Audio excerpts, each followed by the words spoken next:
Howdy doody, folks. Merry Christmas and happy holidays and everything else like that. Um, for you guys in the United States, I'm sorry, Santa is not going to be coming tonight. I got the bastard locked up last night. He didn't drop me off many new trains. They shot him down as he tried to run away. Let me see. Let me get a photo of him.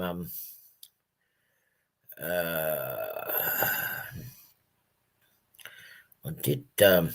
He, yeah, it is Mystic. It's yeah, look, short sleeves. It's a little bit cooler than yesterday. Let me just try to find the photo of Santa in a lockup. That'd be right. I've lost it. Never mind. Anyway, hopefully everybody is well. Merry Christmas or Christmas Eve to the guys in the US. Merry Christmas to the guys here in Australia and from this side of the world and going across into the UK. G'day, Split Rock. I'm going to say hello to everybody on here. I noticed that Wigwag was the first one. Again, he was 2 hours early. You don't get a cookie today, Wigwag. I'm sorry. Unfortunately, I'm out of cookies. We can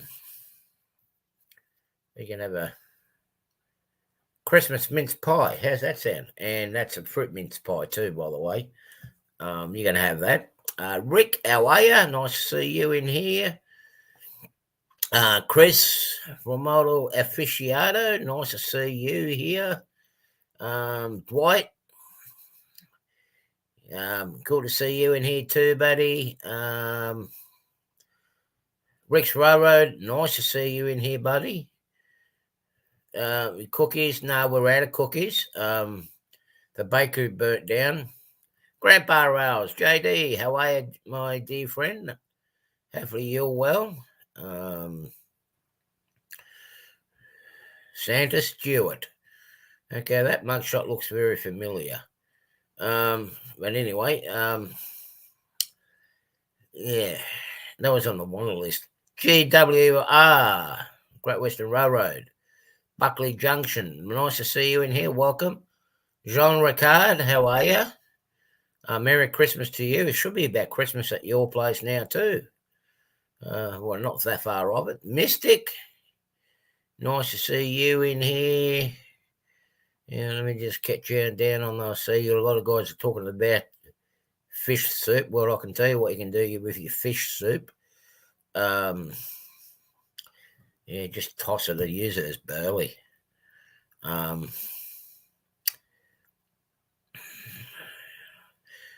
Split Rock, you've been on a naughty list all year. Well, you should get all the fun toys then, eh? Norman Rowe, how are you? Nice to see you in here. Stormy Skies, nice to see you in here as well. Now, we're not going to have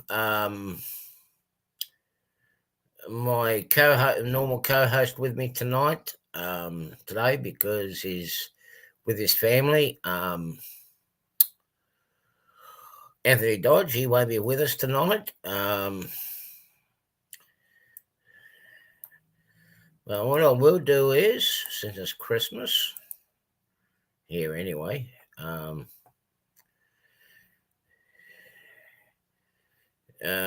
have a premium half an hour. Okay, sorry about that, Stormy. I just got on a little bit earlier, so we can spend a bit of time together. I'm going out to a late Christmas lunch, early dinner today, so that's why I've come up a little bit earlier than normal. So I'm very sorry. Randall, g'day, buddy. Nice to see you in here.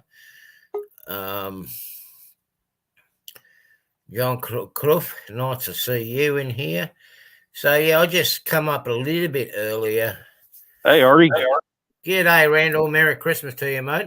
Same to you and everybody else out there. Have a good Christmas and New Year's. Yeah, it's all right. The fat bastard ain't turning up there. I got him in a lockup. My niece won't like hearing you say that, Artie. Oh, bad luck. I mean, he didn't leave me in a new train. So, man, I had to stick up for my rights here. Um, I have an echo. Oh, oh, hang on, hang on. Let me fix that up.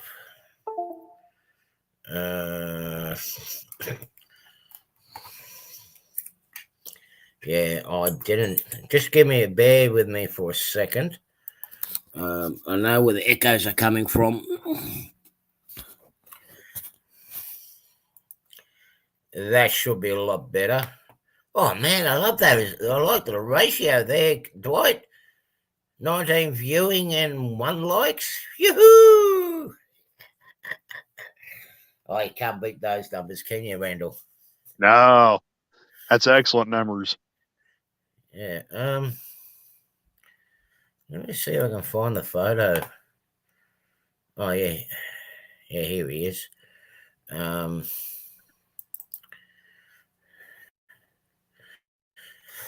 You better show this to your niece. Let me share. This is what we done with Santa this morning at 1 o'clock.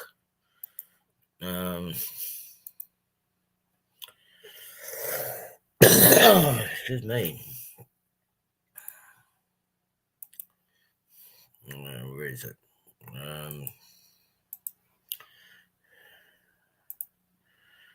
There he is. I believe he did manage to get bail this morning about 4 o'clock this morning, so he's running very late.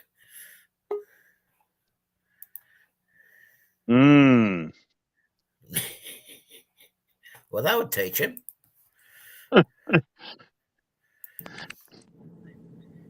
Hey, Kyle. What's Hey, up, Kyle. guys? Merry Christmas. Merry Christmas, brother. Yep. Hey, Mike. Merry Christmas to you too, bud. Yeah, the mic and Nice everything. Beg your pardon, Kyle? Sorry. Can y'all hear me pretty good? Yeah, I can hear you now. Okay. Nice to see you doing what I used to do there, Kyle. Working on Christmas Eve and Christmas morning. They working Christmas Eve and Christmas morning and Christmas night. Yeah. Yeah, I tell you one thing though, the last 5 years, 5 years has been good, particularly the last 3 years, but since I haven't been out of work, but the 5 years in general, because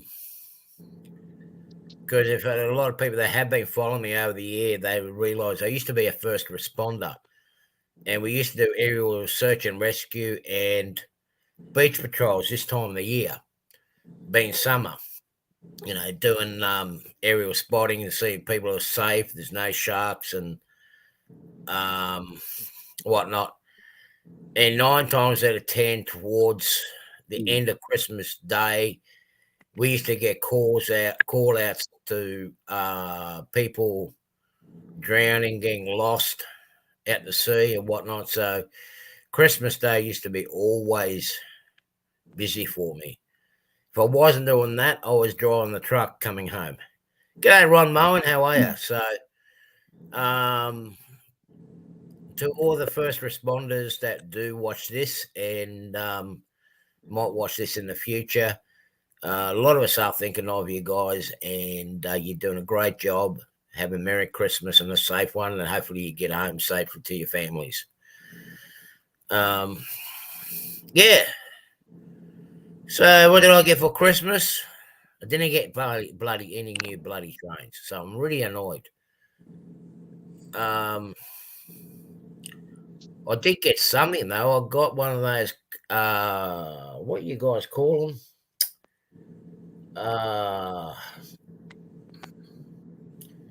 That's cotton candy machines to make my own cotton candy, which is an old one. I got I don't know what y'all can see it. I got a whole friggin' bag of candy, so it's going to keep me going good for a while. What's that, Randall? I was just going to say that's some of Cheyenne's favorite thing. She loves cotton candy. Yeah, I'm just gonna have to learn how I can perfect it because it's given me an idea how to raise money for my layout. Um, because I live across the road from the football oval here, where we have the young kids playing rugby and touch football. I can make bags of candy up and just sell it for $4 or $5. I keep half the money to myself and give the other half of the money to the kids football club. I can buy more trains then, tax free. Mm-hmm. Yeah, something different. So you got your Christmas presents early. G'day, Thomas. How are you, buddy? You got your Christmas present early. I see, Kai. You got a brass. You got a new Chesney caboose. Really didn't get no brass models this year. As some of you know, I got them tangent cabooses. I got 4 of them. Wasn't really planning on buying them, but they came up, and I was like, you know what? They've been selling on eBay for much more than the MSRP originally. So I was like, you know what? I need to grab them. Yeah, and if you want to get them for yourself, I mean, Yeah, and you want them, you got to pay the price, unfortunately. G'day, Joe Raider. Gerald Stewart. Oh, I did say hello to you, didn't I? Hey, Tom. much more than the MSRP Hey originally. there, John Ricard. Hey, John. Good evening. Merry Oh, Christmas to you. and the same to all of you. Yeah. What about you, Randall? Did you get any early Christmas gifts? Yeah, I got a couple of freight cars and a couple T-shirts. That was all. That was what I got. So, in fact, I'll get set up here and I'll show you. All right. Give me just a second.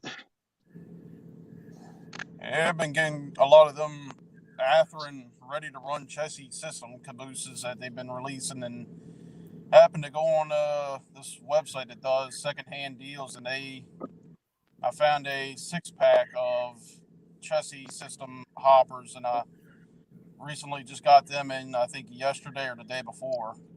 So Yeah. I put it all together. I don't think I need too many more cabooses, or not cabooses, but coal hoppers. But I noticed on Train World, Bowser's got 6 more, and I'm going to get them, and then I'm pretty much stocked up on coal hoppers. I need to get some more American coal hoppers, but particularly Australian ones. I'm still waiting on, just before I get you up, Randall. Let me just share this one. I was hoping that the new 44s that I've ordered would have arrived by Christmas, but they haven't quite landed yet. They're the new versions that came out with ditch lights and not ditch lights, directional marker lights that we have, the more Australian prototypical. I was hoping they were going to arrive, but they haven't landed yet. So I suppose it's going to be an Easter present. Right, Randall? Yeah, so right there is one of the cars right there. I like this one. This is a Duluth Masabin Iron Range hopper, and kind of the one reason I kind of gravitated towards this car and asked if I could kind of ask for it for Christmas was if you look at the logo right here, it kind of looks like the Kansas City Chiefs logo. If you take out the road name inside, but either way, it's still a really cool car. Really like these a lot.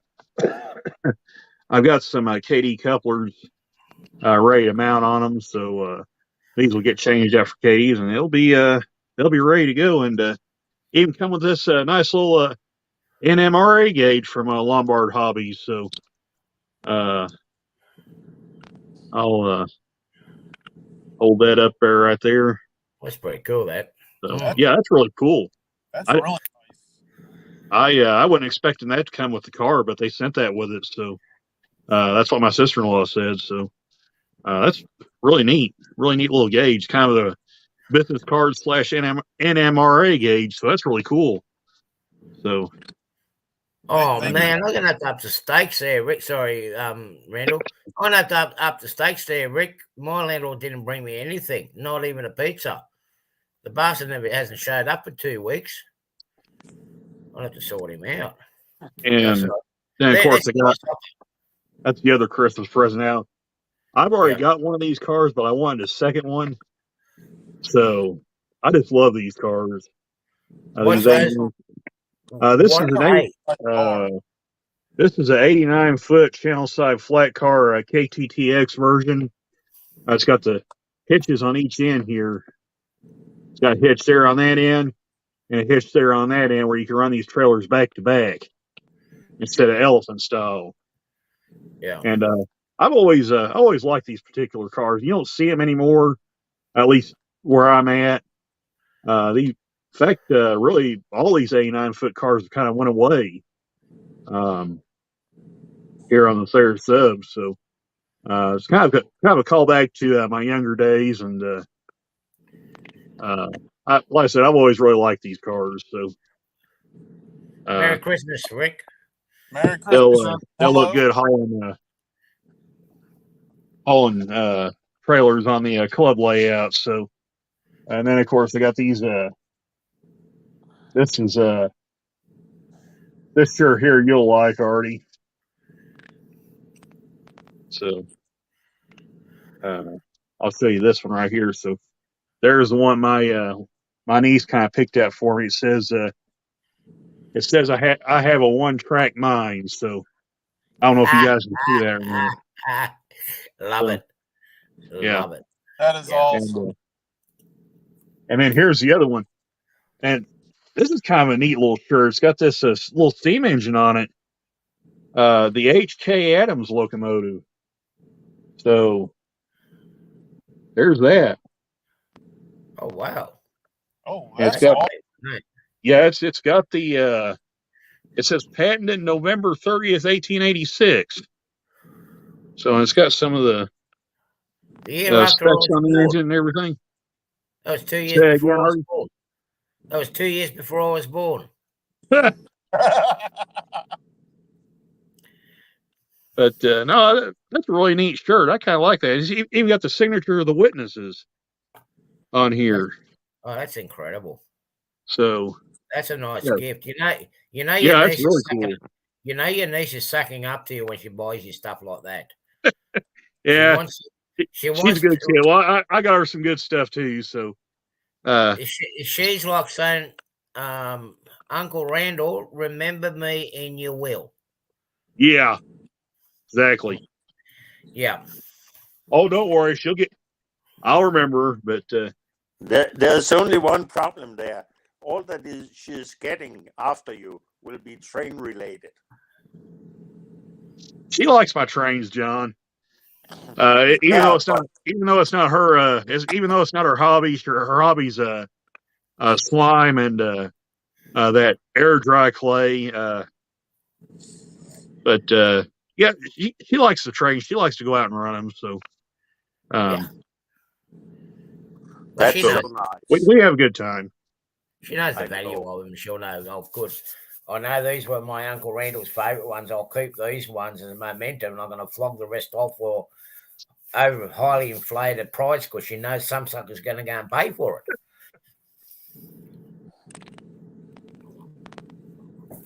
There might be some of the suckers up here in Sydney that might pay for that high exorbitant prices on models on eBay.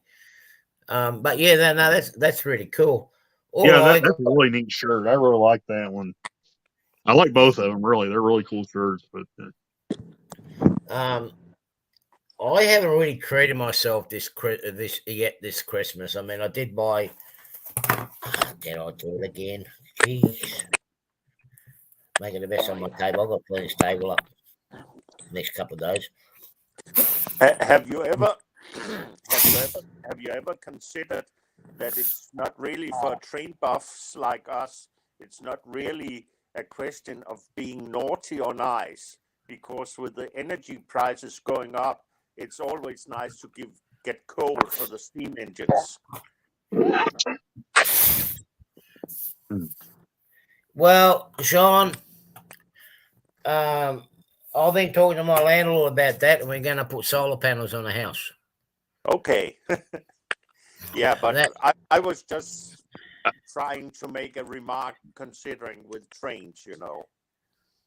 So yeah, yeah. I mean, So I always joked with my niece that I was going to get her coal for Christmas, but I told her it was going to be the good quality coal because we have all these Powder River Basin coal trains that runs here on the Thayer 7. I was going to rob a lump of coal off of one of those coal cars and put it in her stocking, but she didn't like that, so my I'm next like, all door right, my next door neighbour's granddaughter's up, and she's about 4 or 5 years of age, and she was really acting up the last couple of days, particularly yesterday. And it's like, you want to be careful, because if you're not going to be a good girl and listen to what you've been told, Santa's going to put a lump of coal in your stockings. Well, I'll tell you what, Ari, Cheyenne's a really good kid.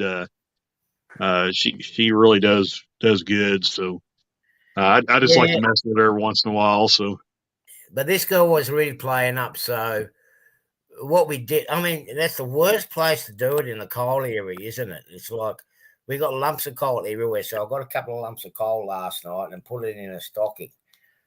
You know, getting a name on it. So she'll be. I heard screaming this morning at 8 o'clock. Goes, no! oh, you naughty man, Artie. It's all right. She's been told if she becomes a good girl today, Santa might actually come back. Santa might actually come back and drop her off her present, but she's got to be good all day long. So, have you shown her that you have locked him up so you can guarantee that? Well, she got the lump of coal. No, but you showed us that you got Santa in custody. You know. Yeah, but he made bail this morning at 4 o'clock. So okay. he's been told he's got to bring the presents around, otherwise, you know, he's going to breach his bail conditions. Yeah. We're a bad bunch of people, aren't we? Well, we are really considering that we are big boys showing off all the toys that we got. Yeah. Yeah. G'day, John. Merry Christmas to you, champion. Hope you're all right. Yeah, it's fine. It's nice of you being able to pop in. I was on. Oh, I tell you what, it's been crazy the last couple of days. On Govia had his show on. Not yesterday, the day before. Yesterday, I think. Yeah. Yeah, and we're getting to the good bits. And I tell you what, these guys that are laying this new optical fiber cable are so incompetent bunch of what's a polite word of saying? Idiots. They yanked the main optical fiber cable that links us to the exchange. When they went to feed the new wires through, they end up yanking the new cable, the main optical fiber cables out. We were without internet for over 12 hours, which was Friday my time. And of course, I was late putting out my Monday Friday video because of it, but I missed out on all the streams. And what was it yesterday? When Vinny had his show on, had another interruption again because they were still fixing up the mess from the day before. Don't forget to keep my chestnuts hot. Yeah, it seemed like a lot of people was having trouble with their internet. Chris was having a lot of a lot of issues with his internet. Who was that?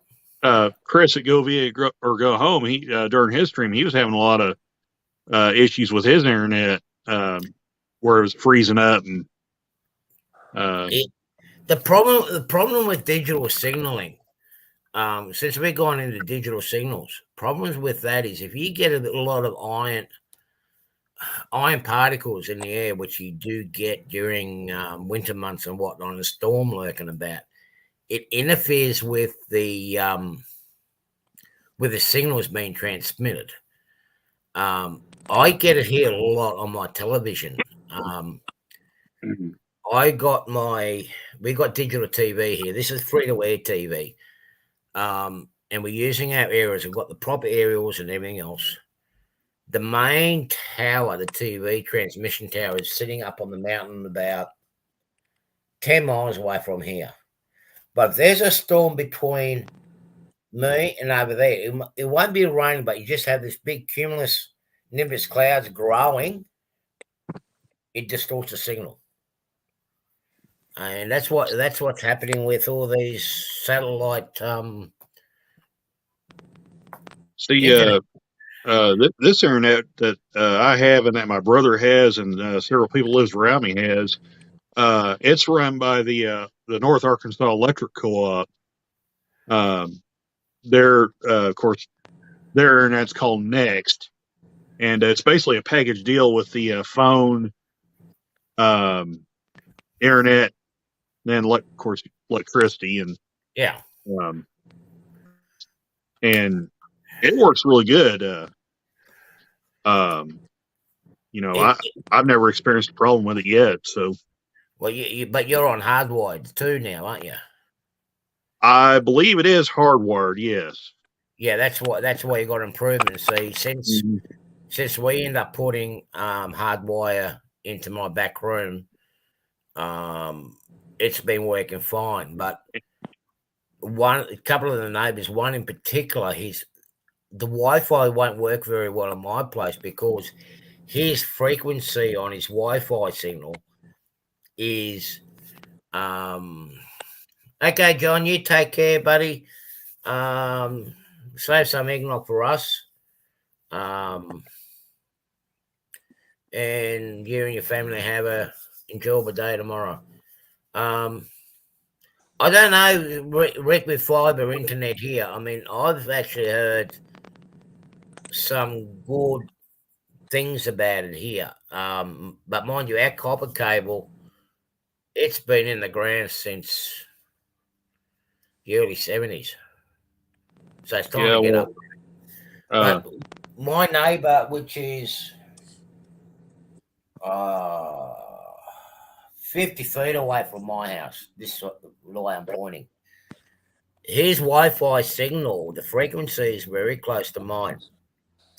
So when someone over there is using a Wi-Fi, then what's happening is the signals, because of the bandwidth is so close, we actually clash with our Wi-Fis. And that's why I was having issues before in this back room. I actually had my internet provider come out with a technician, and they could come up with the gadgets, and like he worked out what my frequency was on Wi-Fi and what the frequency was from them. And he says that's where the problem is with the Wi-Fi. There's not much they can do with it, except for me putting a booster in here, which I can't afford it at the moment because, well, that needs the money more than anything at the moment. This last 2 weeks or the last month, I think I spent more money on this thing than I have in a long time, just getting components. Like I've got 2 BD20s 2 days before 2 days ago, I got them in the mail. I've got another 15 coming from the US. I ended up buying another Switch 8 and 2 of those AIU01s. Yeah, out of Sydney, and they weren't cheap. That was, and a few little bits and pieces there. That was another $500. This last week itself, I spent nearly $1,500 just on getting bits and pieces to expand this. I'm just waiting for the Atlas 24-inch curve track to arrive from New York. That should be here towards the end of next week or the week after.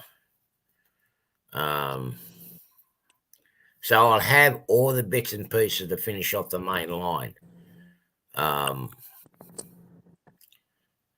as soon as I'm able to, I'm going to get stuck into it in the next week or two. Hopefully. My hand's been playing up, so it's been a struggle. Yeah, so, yeah. Yeah, I haven't messed with the layout at all the past month, A, because I've been so sick, and B, now that I'm actually well enough I can do something, now it's like 10 degrees outside and I can't do anything. So it's just been so frigid.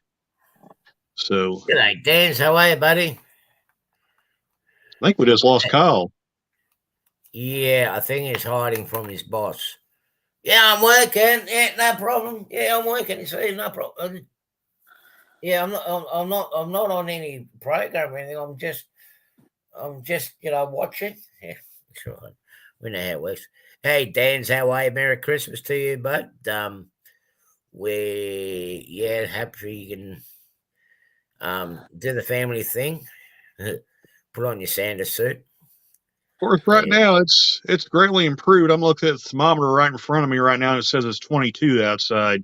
That's all right, 10 degrees warmer than it was this time last night. So, well, that's funny because if you say 22, that's what it was outside this morning. Yeah, about 7-8 degrees, and that's Celsius. So that's roughly about 68, close to 70 degrees here. Night before last was absolutely frigid. It got down. I think I woke up at like 4 or 5 o'clock in the morning. I looked at the thermometer, had 7 below zero, and it only got up to like 13 during the day. And then last night it got down to 6. And like I said, right now we're sitting here looking at it as 22. They're saying we're going to be in the 60s by next weekend. So, see, I knew it. See, I was welcome right. to the Ozarks. Yeah, I was right. He had to jump off. His boss, who was hiding. Yeah, so we got your back, Kyle. 22 degrees. Yeah, well, here yesterday it got to 98. Ooh, I ain't ready for that kind of weather. 98 it got to. I mean, we have not seen 98 now. Oh, geez. Since 2020. Really, we haven't seen that this heat since for a Christmas day. Actually, no, it was 2019 when we had the big bushfires. I mean, we had bushfires up on, what was it, about 60 miles away from me. As a crow's fly, of course. Right now, we're just worried because, okay, we've had all this rain, but with all the wind that we've had, it's dried everything up so much. Now it's become, because we've got grass is growing up big and whatnot, it's now become, we create a fire hazard. But they have been burning off, so we haven't got that much undergrowth near the area. I'll tell you what, when it gets in the 90s here, it gets absolutely miserable. And I don't know if Jason, the train freak's in the chat or not, but he can attest to this probably even better than I can because he's about 3 hours to the south of me. It gets absolutely miserable when it gets in the 90s because, A, you're dealing with just the ambient air temperature, and then you're dealing with the humidity on top of that. So, well, I mean, it just gets miserable. Well, I've been there during your summertime, and I know how hot it gets. And yeah, it is uncomfortable. Yeah. Oh, you walk outside, it feels like a blowtorch out there. Yeah. In the summer. Here where I am, because I'm on the coast, we do get a fair bit of humidity. You can actually feel it because we're so close to the water. But you go out deep in the middle of the outback, it's a different type of heat. It's a dry heat. Mm-hmm. And I tell you what, you get, if you're not careful, you get as red as this.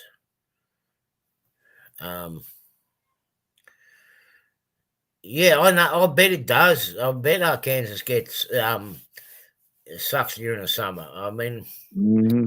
what can we do? I mean, that's just the way it is. We just got to adjust to the way it was 17 in Texas, Austin, Texas.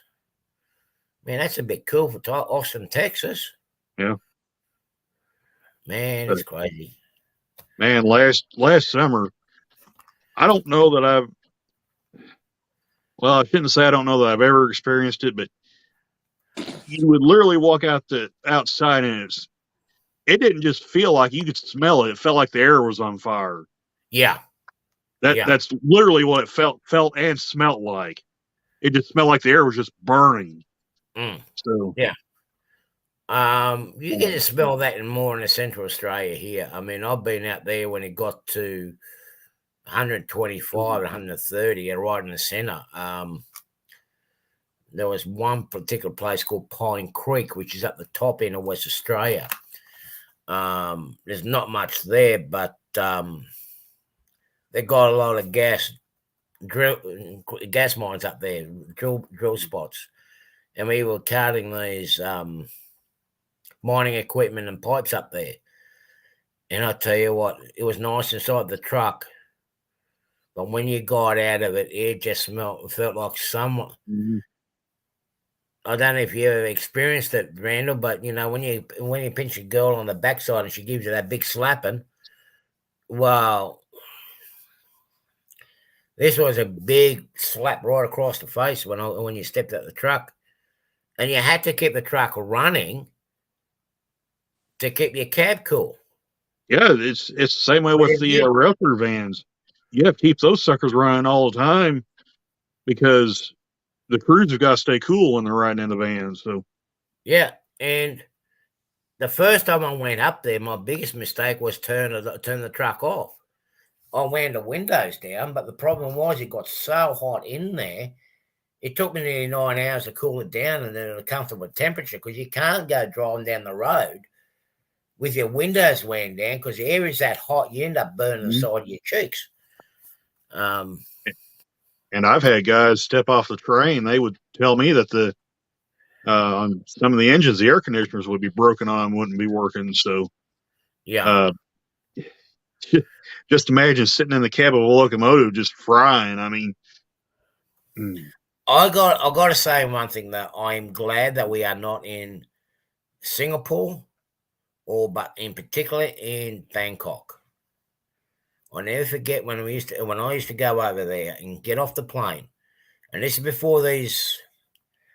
If your flight came in and had an air bridge, you're lucky.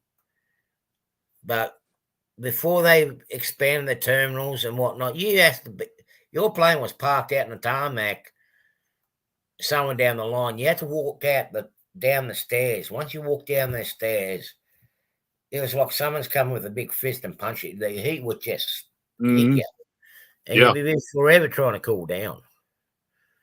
And the humidity. Oh man, that was a bigger bummer. But okay, the NRMA convention is in Dallas, Texas, in August. Oh, cool. Global warming. Joe Rader, it's a cycle. It's not global warming. It's not an excuse to come up with more taxes and fees. That's the way I look at it. I'm sorry. When I see when they're jumping up and down about going green and everything else and whatnot, here in Australia, we are going green as we possibly can. And our emissions in the last 30 years has dropped by 60, 70%. Yeah, it is. The planet is probably good.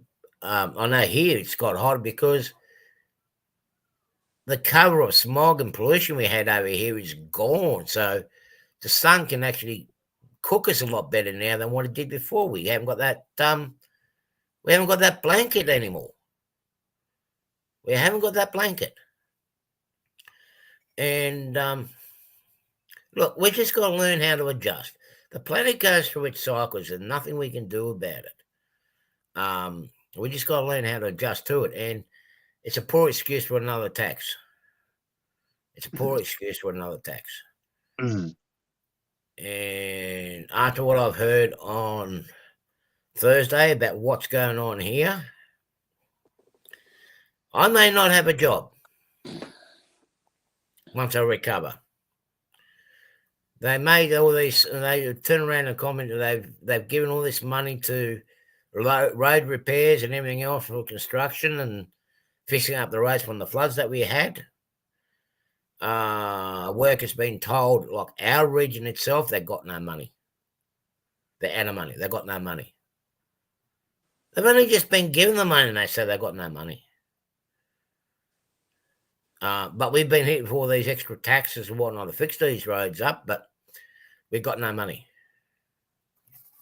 So it looks like once I recover, I'm not going to have the job I used to do. I won't be able to go back to it. It won't be there. I'm not going to be sitting on my backside waiting months on end for a call out to go to work. No. So it looks like I'm going to be making a lot of cotton candy. There might be money in that, Artie. I think there might be. Yeah. But anyway, we just got to deal with it as it is. I mean, here in Australia, like I hear a lot of young ones saying, "Oh, all this flooding and everything else like that," and then saw this heat and go, "You kids don't know what you guys are talking about." My street was flooded out here in 1966 up to the second step. This flooding's not new here. The heat temperature back in, what was it, 86, 87, Christmas 86 and 87, when I was working in Canberra on the new Parliament House. The temperature there at the Parliament House, it's only 3 hours south from here, 3-4 hours south by truck. The temperature hit 127 degrees Fahrenheit. And 2 hours down the road, it was snowing. Coming phone here. I will tell this story. I do remember back in 1999 where we literally had tornadoes, and in the 80s, and then we didn't have the tornadoes here where I live, but they was they was in the area or in the general area that the TV station covers, and by that night I think it was snowing that night, so it basically went from 80s down into like the low 20s or teens. I can't remember which, but it got really cold. Yeah. So yeah, well, over here it was crazy. I mean, we just had it now. We were half expecting snow for Christmas over here again, because it snowed Thursday night my time here, down in our Alps down here in south of Canberra. Grandpa, I believe our state governor is actually from there. The way it's carrying on, it's all right. Elections are coming. He's gone. I got a fine in the mail a week ago for not voting, and I tell you, the system is that crap. And says, well, I couldn't go to vote because I was recovering from surgery. I got a good excuse for not voting, and now they've set me a $160 fine and go, I'm not paying for it. You take my license off me, and I tell you what, I'm coming after you. But yeah, and that's just Yes, Red, John. Are you forced to vote Yes. when they have an election? Can't you Yeah. just say, I don't want to vote this time? No, we can't.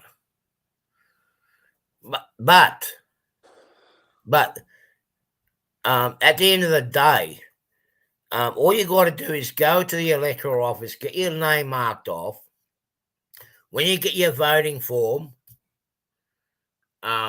it's not like in the US where everybody, like you guys, basically,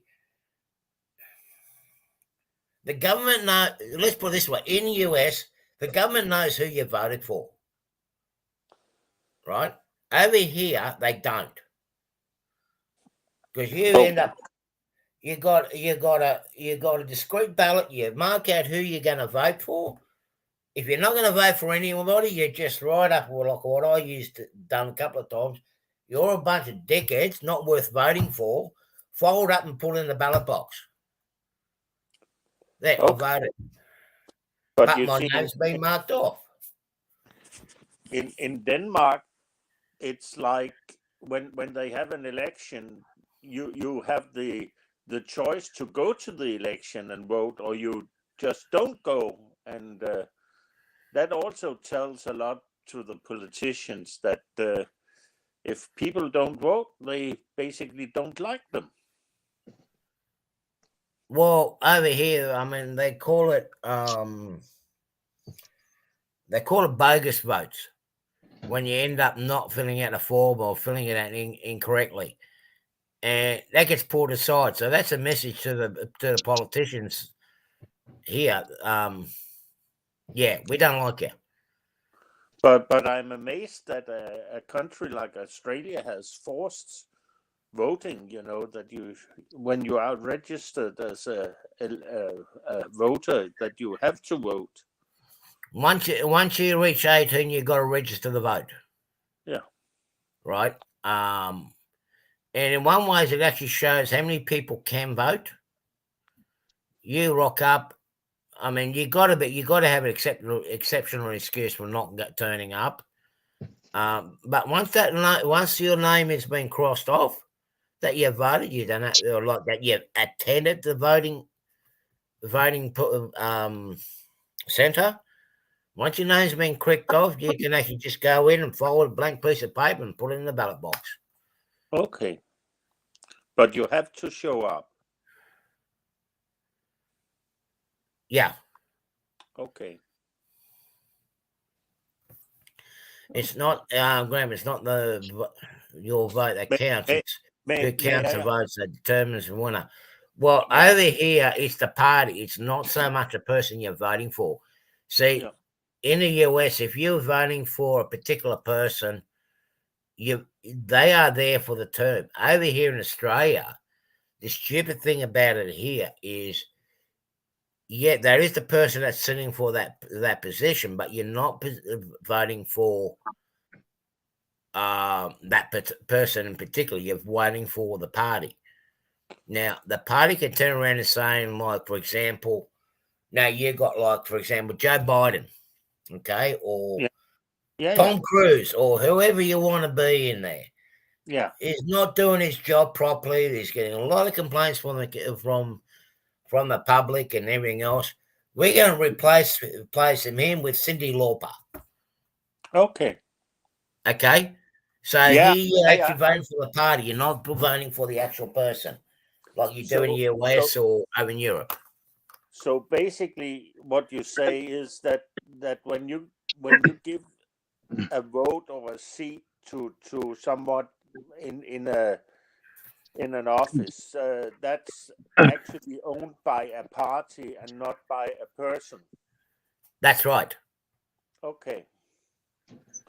That's right. But that's a terrible system, I think, because then you could get, you say, I think the idea behind the party is okay, but all the members of the parties are dickheads that I don't want to get in the, and you cannot replace them.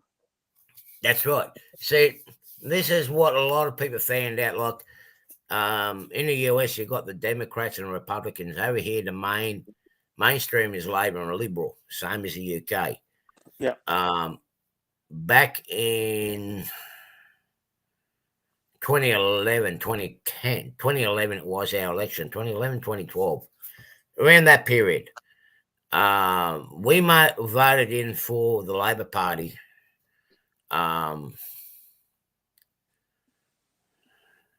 Exactly, Joe. We voted for the male guy, for a male politician to take over. He was doing all right, but then the female decides she's going to go in, and asked him out, and she's going to take over because she wanted to bring in the carbon tax, she wanted to bring in the mining tax, and all these other taxes on top, which we didn't want. The original guy, he was there for the workers, but they kicked him out. So here's a female politician came in. She brought in the carbon tax and the mining tax. And with my line of work, they killed it. And it killed a lot of industries that were manufacturing in Australia. But She didn't last long. The party didn't last long. Yeah. I'm going to get a little bit personal now, Artie, and ask you. You come with a European background, as far as I understand. Yes. And you have also stayed some years in the United States, and now you have stayed some years in Australia. May Yes. I ask, how long have you been in Australia? How long were you in the States, and when did you leave Europe? If I may. Okay, I'm born in Australia. Okay. Okay. I went to from the age of 10, we were regularly every 2 years up to about the age of 18, I was going to Europe. Okay. Night, Don, have a good one. Stay safe. And Dan, hopefully that big black, that blood, let me start again. That guy in the red suit drops you off your present. If not, let us know. And I lived in Bosnia and Croatia for roughly about 2 years. Okay. Right. Then I came back here in Australia because the war started over there. I came back to Australia, re-established myself, got back into it. Went through another separation, so I just packed my stuff up, and I went to the United States. And I went to the United States for roughly a year. Okay. And just to get away from here. Where do I like the most? It might sound biased, but I think I'm pretty much set and staying here, particularly in the last events that we've had in the last 3 years. I feel safer here. Yeah. Yeah. Okay. But also, basically, you are an Australian citizen, being born there. So. Well, it's not that. It's not just that. I mean, I did have looking forward to moving over to US and South Carolina. As a lot of guys who were aware of, particular last year when I started my streaming.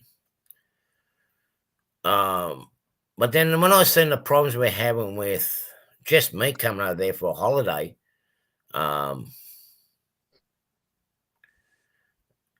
okay, Santa Stewart, you have a good night, bud. Take it easy, and make sure you put some eggnog in your brandy, okay? Straight brandy's no good for you.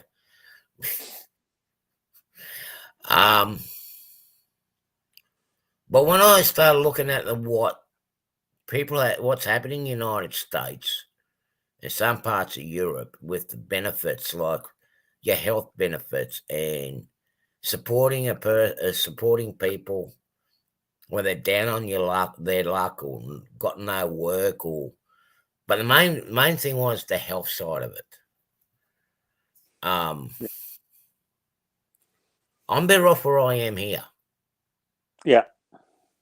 Right? If I God forbid it doesn't happen to me. If I end up having a heart attack this afternoon, I've got free care at the hospital up the road. Yeah. If I get, and that's without extra medical cover. With this showstop that we had over here, right around the world, we had cover, we had support right from day one. I didn't see it in Europe. I didn't see it in the United States. Well, Okay. Yes, I know things are getting expensive here, but you shop around, you can find a place where you can actually afford. So that's why I decided I'm going to stay here. I'm moving further out to the outback, mainly because of my work, get away from the city, be a bit more affordable, but at least I know I've got my basics covered. I'm still going to travel to Europe. I'm still going to travel to the US on a regular basis, but I'm going to call this home here. I feel safe. But I think that's very natural to do that.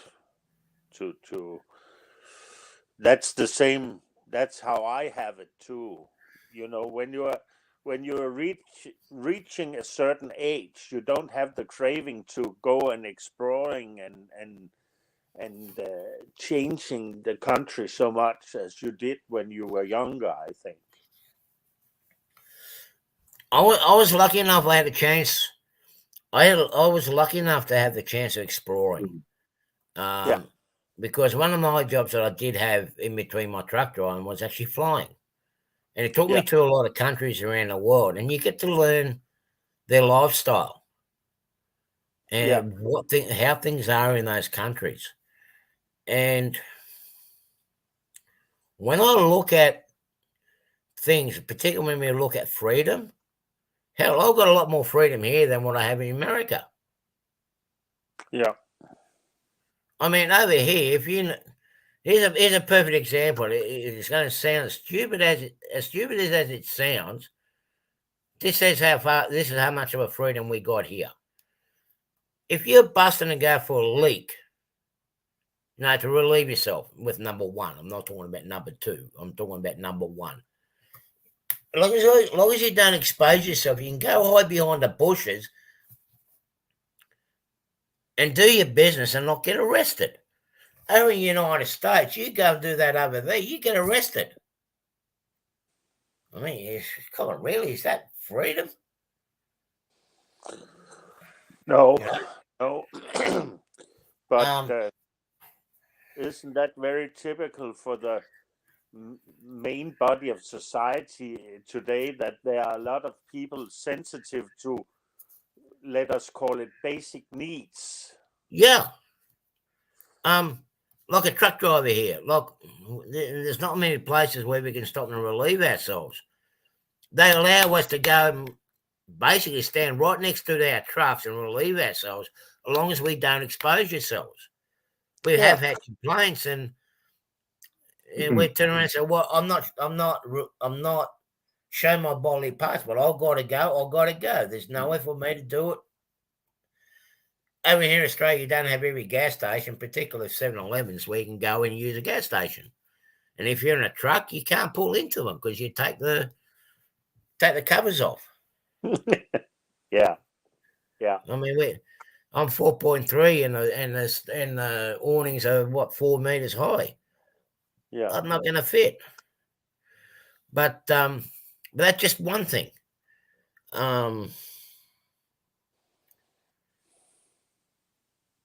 Okay, animal wise, we don't have any.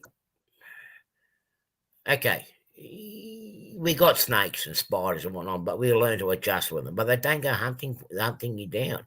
We don't have any meat eating animals here apart from the dingo.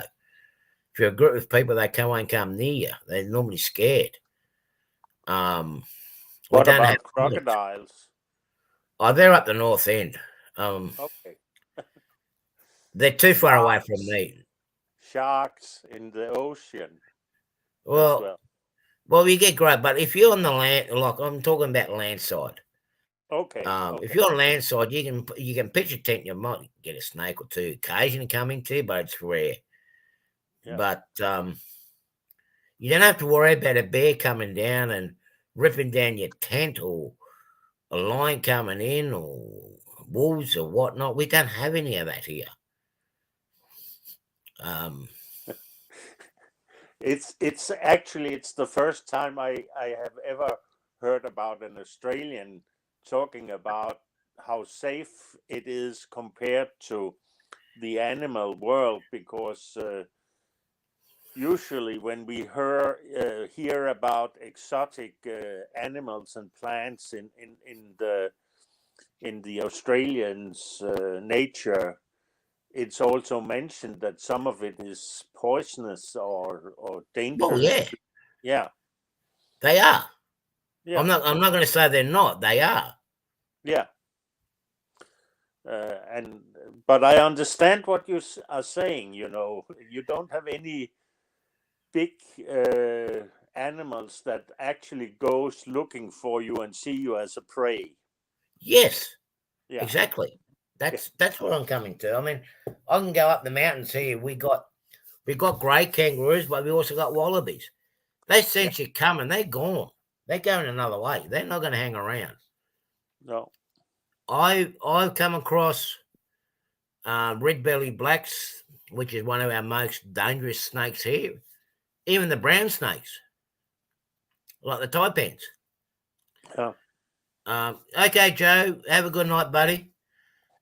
I remember I was at a caravan park on the other side of the mountain here, and I tell you what, it was that hot on the ground. I had a brown snake zooming past in between my legs, going to hide underneath the caravan because the ground got too hot. He wasn't interested in me. He just wanted to go somewhere cool. But I stood still. I didn't move, and there was a couple others. With the black snakes, I've come across them many times. I walk past them, normal pathway. Well, there he is. I see his head. So like, g'day, mate. So yeah, you stay there, I'll stay here, and we'll go merry way. He didn't come charging for me. But when I was in the US, I saw the bear coming out of the bush. The bear wanted to come and have a closer look. When I was in Bosnia, we had bears down there too, and we had wolves up in there. Yeah, they just wanted to see what I'm going to taste like. But of course, Artie, you look tasty. You know. So. Oh, well, back then I probably did. Yeah, I didn't have so much fat on me. Now they were looking and go, oh, I'm not going to eat that. We used to have panthers. I don't know if we still do or not, but we back in the day we actually had panthers running around down here. Well, they reckon there's one. They reckon there's one lurking around Western Sydney. That was let loose. That someone had as a pet that they let loose. Well, as far as I know, these are wild. And we've also got bobcats and lynx. Yeah, so we don't have them here. We don't have bobcats and lynx here. In fact, there was a story my dad told me one time. My grandpa was going to town, and he got out here near where a guy we know lives, and a mother bobcat come out with two cubs trailing behind her. Yeah. So, and you look at a bobcat; they're not much bigger than a normal house cat, but boy, do they have a lot of power. Oh yeah. I mean, they can take down a fairly good sized deer. So That's what their hunting instincts like. I mean, yeah, we do have the dingoes. There's one area up at Queensland, Fraser Island, where dingoes have got so used to humans, but you need to be with someone, otherwise the dingoes will come up to your campsite. And if you go towards the outback, if you got to set up a tent and whatnot, they're too shy to come near you. They're way too shy to come near you. and Yeah, they are. You're dead right. They are split rock, Thomas. They are very good dirt movers. Yeah. Yeah, they're an excellent piece of machine. And we've also coyotes are really bad here too. I mean, I can step outside and you can hear them things just going off in pretty good sized groups. I used to, well, back when I raised chickens about 10 years ago, there was one actually come up to the hen house, which is just right up here behind my house, and grab a chicken. And I saw him take off down the field with a chicken in his mouth. And it just got to the point where they was just killing chickens and you couldn't keep anything. So I just gathered all the survivors up and just sold them. Got out of the chicken business. I ain't been back in since. So, Sorry, Mike. Yeah, have a good night. If you're still here, yeah, have a good night, bud. Have a good Christmas day. yep. Yeah. Well, that's it, Randall. I mean, they're doing what they do. What they've been. What's bred in their DNA. Yeah. I mean, It's still upsetting that you pour all that money in them. Then they do that, but it is what it is. Yeah, I mean, I've become a bit more aware of it now with my rail fanning when I'm in the US, especially in the Appalachian Mountains and that. I mean, there's a lot of bears up in there. And I stopped being complacent, being in the bush up there like I was here. And it's it's not so much of getting hit by the train that's my biggest concern now, rail fanning there. It's actually what's going to come out in the bush. Over here, well, depending on what time of year. There was a crew got up there near the crossovers, which if you're not familiar with the Thayer sub, that's the north entrance into technically the north entrance into the yard. It's yard limits. It's milepost 3378 or 337.8 is what the milepost is. And I heard them on the radio say they spotted a cougar out the engineer's window or out the engineer's side of the train in a field. So, yeah, there's all kinds of animals running around. The most violent animal that we will get around here is the magpies, which you saw a couple of weekends ago when I was down. I was when I did the Cab Crew Wednesday. Yep. Those magpies, those birds. And depending on what people do around them, if you normally leave them alone and whatnot, they leave you alone. Like you seen those magpies, they didn't attack me. Only because I shared a bit of meat pie or sausage roll with them, they were fine. But they're known to attack people. But anyway, we learned how to deal with that. When you put your cap on, right? You put your cap on back to front because I learned that the visor is the front.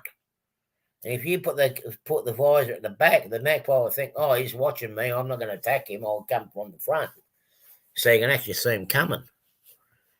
And then we have plovers, they're a ground bird, but they'll squawk, particularly now during nesting season. We got a couple across the road in the park. And as long as you don't go near them, they're fine. You go near their nest, that's a different story. Kangaroos up in the north end, the big reds, the big ones, you're normally fine as long as it's not mating season. The males get a bit territorial with their females. You're not going to get their females. Crocodiles and that, they're more active about this time of year during our summertime. Winter months, they're pretty quiet. What's his grandpa? I had a friend that was riding his motorcycle with his girlfriend that got ran over by a black bear in West Virginia. Oh. On a highway, the bear just came running out of nowhere, put them. Well, that's it. I mean, okay, here we get the kangaroos will jump out in front of you, but sometimes you see them, you don't. Sometimes you don't, but most of the times you see them. And then we got elks around here, or deer around here. Yeah. They'll smash right in the driver's side window with you sometimes. They do more damage than a kangaroo does. I mean, kangaroo doesn't do a lot of damage, but those deers, I mean, actually, they've been doing us a lot of favour. These young ones that are going up on the mountain up here and dumping their cars and Oh yeah, my doing brother was dangerously and doing burnouts and vandalising the mountainside and yeah making my brother was going to work one time and he had a 1970 Ford F100 that he built into a drag truck, and he was driving it to work one morning. A deer broadside him right in the front fender, and it went up under his truck. And he said when the back wheels went over the deer, it lifted the back of the truck up and spun him around the road. Yeah. And he said absolutely unloaded everything out of the back of the truck. And Dad asked him, said, "Well, what'd you do?" He said, "Well, I sat there for a little bit, loaded everything in the back of my truck, and went on to work." So, you'd be surprised the animal that actually does the most damage to cars and pickup trucks here. But it did a number to the left side of that truck. I bet it did. It caved the door in, caved the left front fender in, got a little bit of the bed, and that was probably, I would say that's probably the last time that truck ever ran. So, but that I don't know if that was the exact last time, but it didn't run long after that. So, because he parked it after that. So, in Denmark, we don't have accidents with carnivores animals, but we often have it with deers as such, and basically in the mating season and in the dusk and dawn time frame, when you go on roads in forest areas.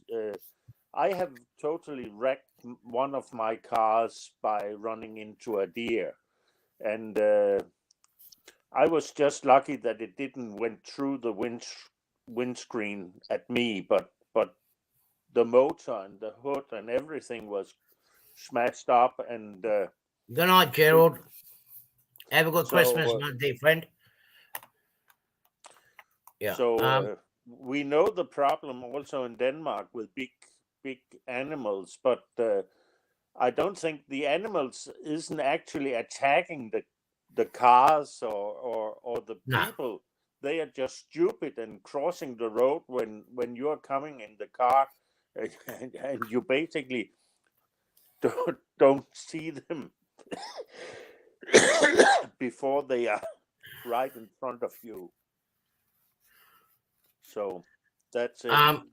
Over here, particularly when we had the same issue with the kangaroos and dawn and dusk. I mean, particularly if there's been a bit of rain overnight, they'll go to the side of the roads, and during the morning and night time, as the sun comes down, they're out there and grazing on the side of the roads. And a lot of times they see the lights and they get started with, and they don't know which way to go because the lights actually blind them. The sharks. I mean, yeah, we were talking about sharks before. I think it was you, Jean. Yeah, we got sharks here too, but I mean, hey, here's a question for everybody. When's feeding time? I mean, feeding time. Every creature has breakfast in the morning, and every creature has dinner or supper in the evening when the sun goes down. Generally, it's about dusk when the deer and everything starts feeding here. Same it's not always that way, but it's usually that time. Yeah. But you go to the ocean with the sharks in the morning, and they're going for their morning feed. Yeah. Generally it's about the feed time. That's when they're most active and looking for food. In between that time, they're generally it's about daylight and dusk. Yeah. Just before it gets dark is when you usually start seeing them come out to feed, but it's not always that way. But that would have hurt. Yeah, that would have hurt, Thomas. Most of the time, that's what it is. Well, it's a 2:15 in the morning here in Denmark. So I will take my leave and wish everybody a very happy Christmas and a nice holiday You too, season here Sean. I'm over gonna, the I'm gonna, I'm Yep. gonna head off very shortly myself. Have a good one, John. and the Yeah, same take to you, care. Randall. Yep. Thanks, sir. Yeah. I'm leaving. Bye bye. See you later. See ya.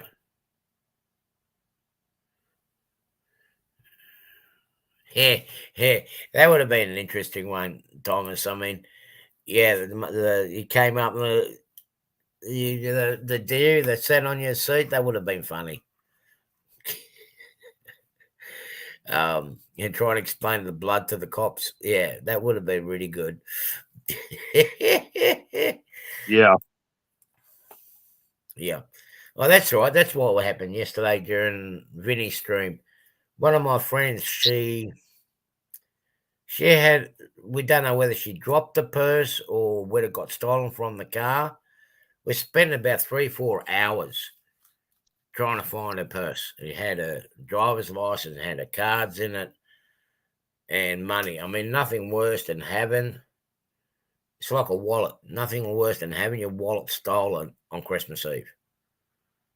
So we spent probably about 3-4 hours yesterday during Vinny's show trying to find it. Cops have been on it, which is good. We believe it was stolen from the front seat, from the front of her place.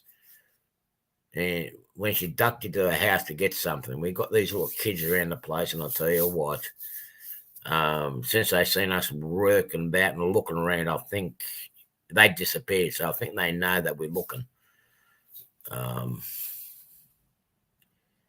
Yeah, a bit unfortunate for her that she's lost that, but she wasn't the only one. There was 4 other people that lost their wallets and whatnot. It's a season to be given, not the season to be taking. But yeah, I get very conscious now when I go rail fanning in the US and trying to get photos of where I am and what the environment is around me. You know, it's like I never forget that one particular time. You know yourself, Randy. You're on the railways, and even Split Rock, if you're still here. Like, here's a rail worker. I mean, when you're walking along railway lines and near railway lines, and you've got embankments and whatnot. I know that this is the way I was trained, but you always look at, okay, what do I do if a train's going to come? Where's my escape route? Right? Yeah. And that's the Well, first thing on your mind. there's areas where you're basically right up next to the tracks and you really don't have a choice because of the way the access roads are. Yeah, but still, if you're walking, Right. I Yeah. mean, you're thinking to yourself, now, if that train's coming towards me, which way do I go? Which way do I run? In case, to get out of its way. What happens if the train derails? Where's my Mhm. escape route? Yeah. We, I I mean, guess, we have trained Romans here too. I mean, that's one of the things I always look at now. I'm walking along near the train embankment now. If that train derails, particularly up here in the mountain, because we've had runaways up the top here, where do I go? yeah, I guess things got pretty interesting this morning. They had switches all the switches were froze, I guess, and they had a broken rail somewhere because I heard the crew talking about it. So they actually run over it at track speed. So didn't derail the train, but I don't know. I don't know how, but they said the rails was broke. So We're seeing that river tunnel over in North Carolina, West Virginia, where Pappy done a clip on it during the year. I'll never forget that was the place where it really woke me up about being very aware about where I am and what country I'm in when I'm going rail fanning. Because as I was walking along, kudzu one side, riverbank on the other side, and I wasn't used to your signaling system because your signaling system in the US is a little bit different to ours here. Um, but I knew there was going to be a train coming. So now, what do I do? Because where I was on the side, if you look in that tunnel where the river goes through, right, on the other side of it, there's actually a passing loop, which is, I think, the southern side or the western side of that tunnel. There's a passing loop. So it goes from two tracks into one. And when I went there, I'm like, now when the train comes along this single line, where do I go? Do I go in the river side or do I go into the kudzu? But kudzu is like our lantana. You don't know how deep it is. Mm-hmm.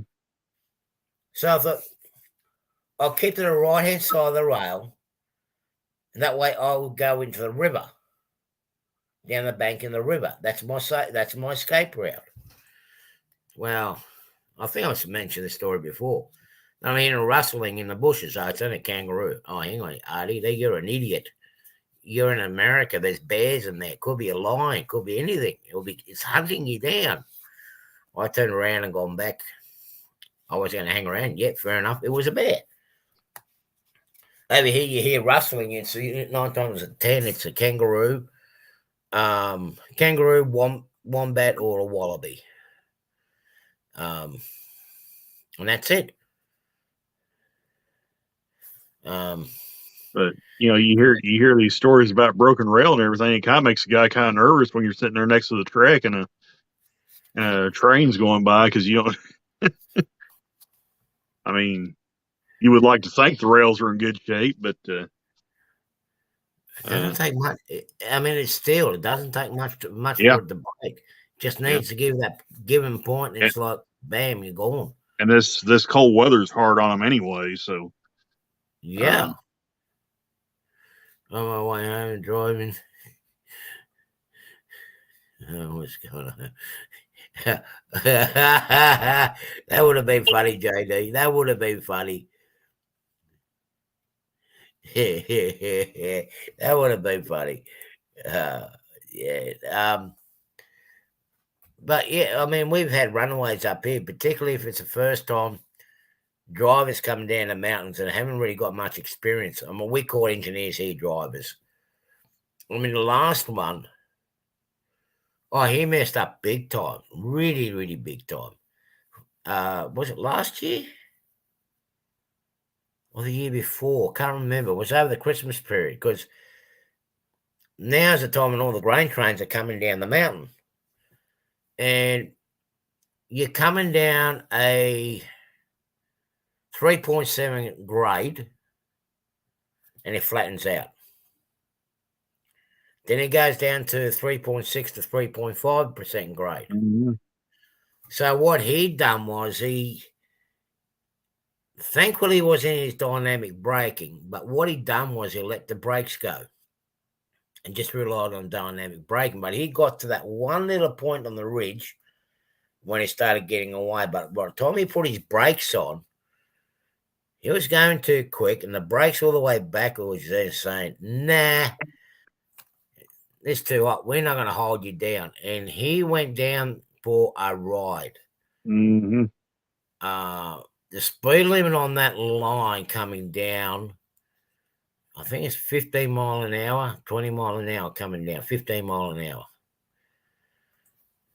Just around the corner where you would just see the escarpment, or down this side off the escarpment, the train was done. The engines and the 4 carriages that were out of 50 that was on it was doing approximately 70 mile an hour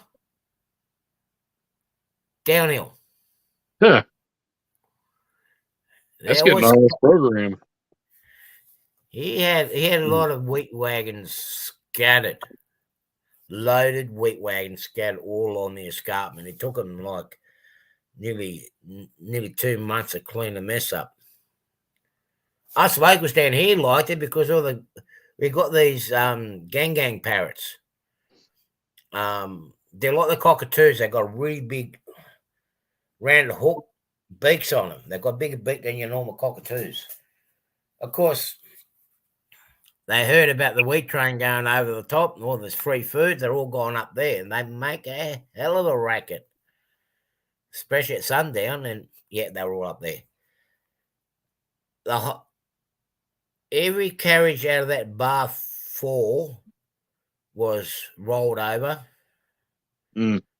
A good half of those that rolled over, those cars got scrapped on site. But he's not the first one that's got to run away. And there was another one that ran away from there, and I'm gonna have to show you guys the map one time. Basically from the same flat, the guy done a very similar thing there, but he ran away on him a bit further down. He ended up down in the harbour. They had to close all the passenger train services and give him a direct run into what we call the balloon loop inside the grain terminal. And that's where he ended up. And there was actually a photo. Let me see if I can find it quickly. Unfortunately, I haven't seen any runaways at Thayer, but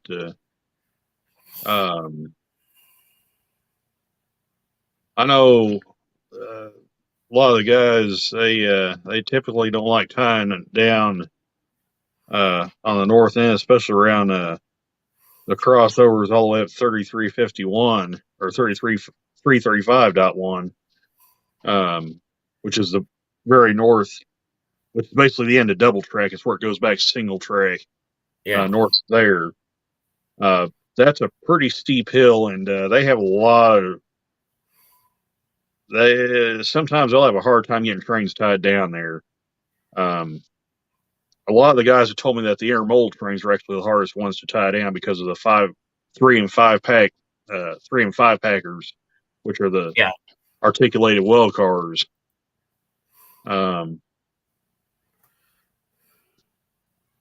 They've often told me those are some of the most difficult trains to get tied down because I think they have like one set of brakes for that 3 or 5 pack.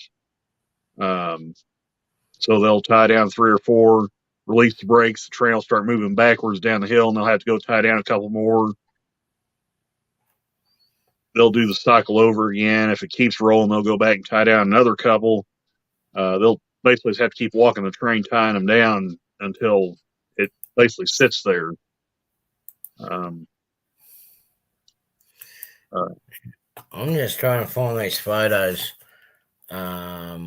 of one of the big runaways we had, where we had an Alco 45 class jump the creek. That's how quick it came down the mountain back in 1970 something, a very long time ago. I'm just going to see if I can find the picture. It'll give you an idea how quick the runaways will come down that mountain.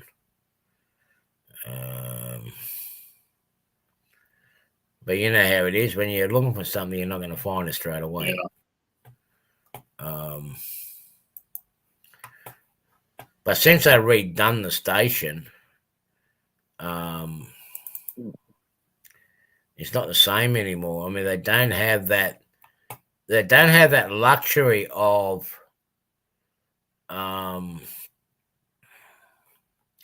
letting the train basically wreck itself.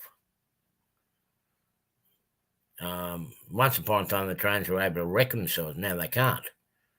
Now, I already found you. In this one here. Because that's what they were able to do before. They would just let the train. The crew walked away. The driver and we call him the shunter. I think you guys call him the conductor. Your second guy in the cab. they managed to survive. The guard, which is like what's the guy in the caboose now? The guy that was in the caboose. What was he called again? I can't think at the moment. Oh, here it is. Found it.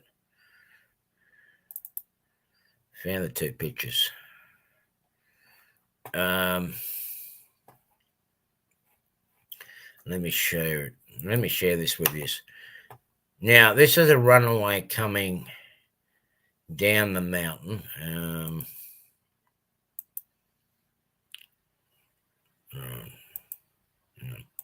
Come on, do what I want you to do.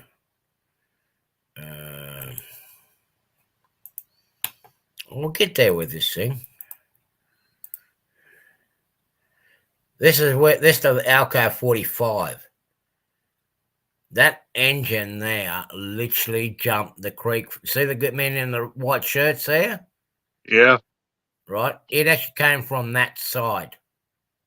It literally flew across that. It flew across that creek bed. Judging by the way it looks, I'd say it a number on that engine. It looks like it's buried in the ground. She's in the mud. She's in the mud.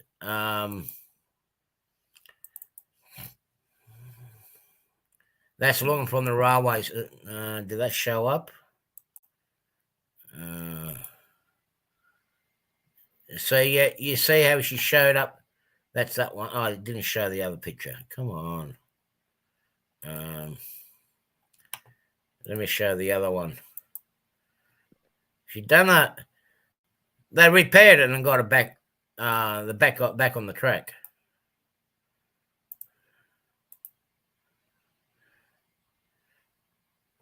A lot of those buildings in the background are gone as well. But yeah, look how far she jumped across the tracks. The front end dug in on the other side.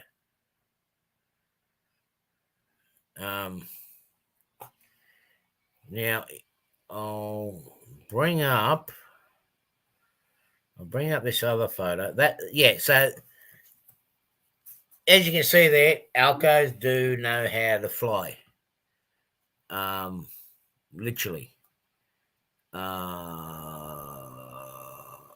Okay, now let me find the picture of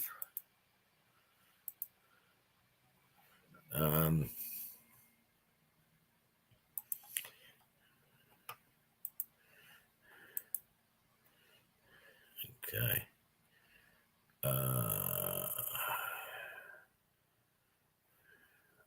I'm just got to get the right pictures up. Well, I guarantee you, I bet if you asked any of the crews out there, they probably wouldn't want to know if their locomotives could fly or not. So, well, there you go. You got photographic proof that you know that Alcos can fly, and that's a fair jump. You have a look. I'll show you in a moment. Here's a shot from where it came down.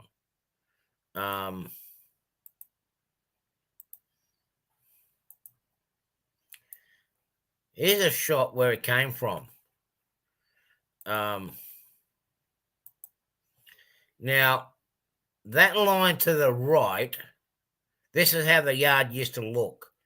That line to the right goes up the escarpment, up to the mountain, and ends up going up roughly where my finger is pointing now.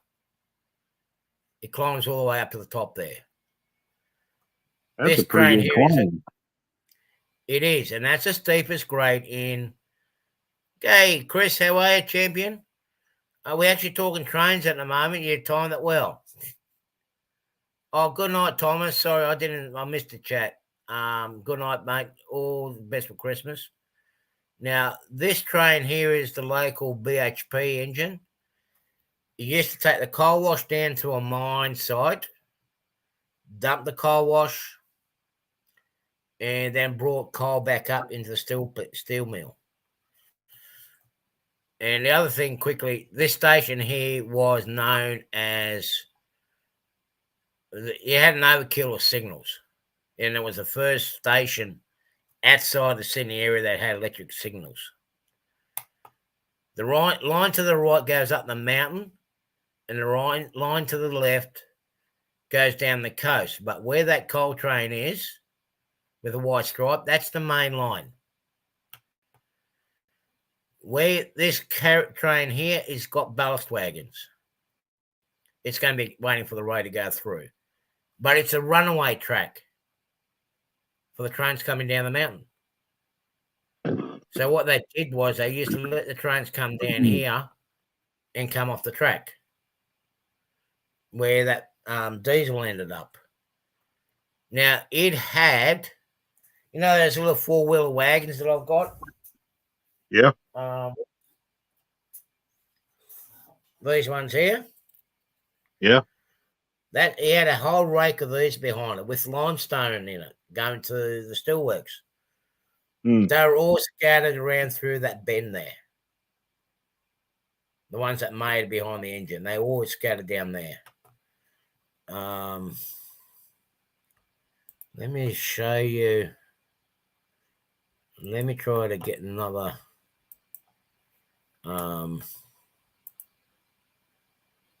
Okay, this is looking north at Unira Station back in her heyday. Okay, the train that you see here is a limestone train. It's going to go up in the siding on the right. But that runaway train's come down this middle track here. Here's a couple of alcoves here. She's actually gone through here. And by where that tree is in the background, where my arrow is, that's where the engine ended up. There's a cattle stockyard there. This is all gone. This is all car park.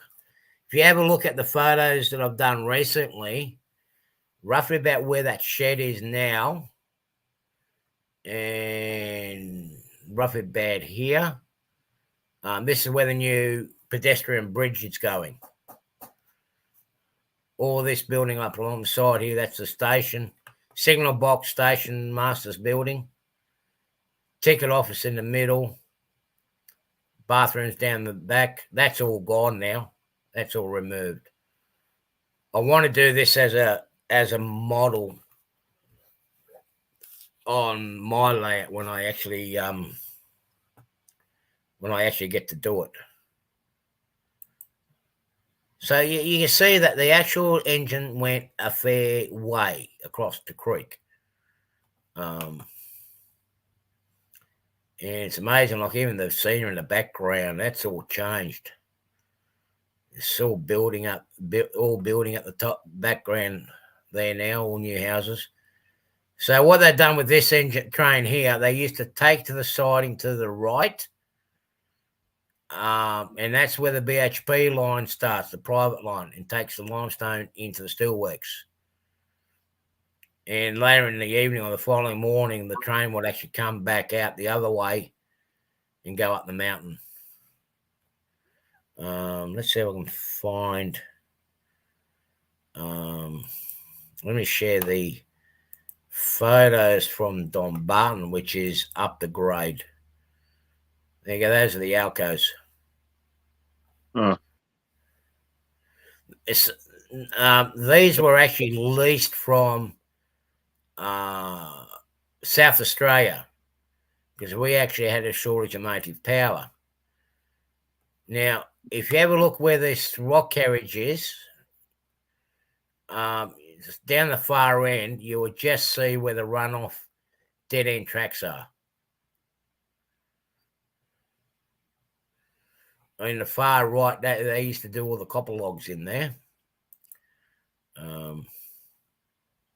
Okay, that's a lucky shot. We actually got, that's a empty limestone train going up the mountain, so it should be going up.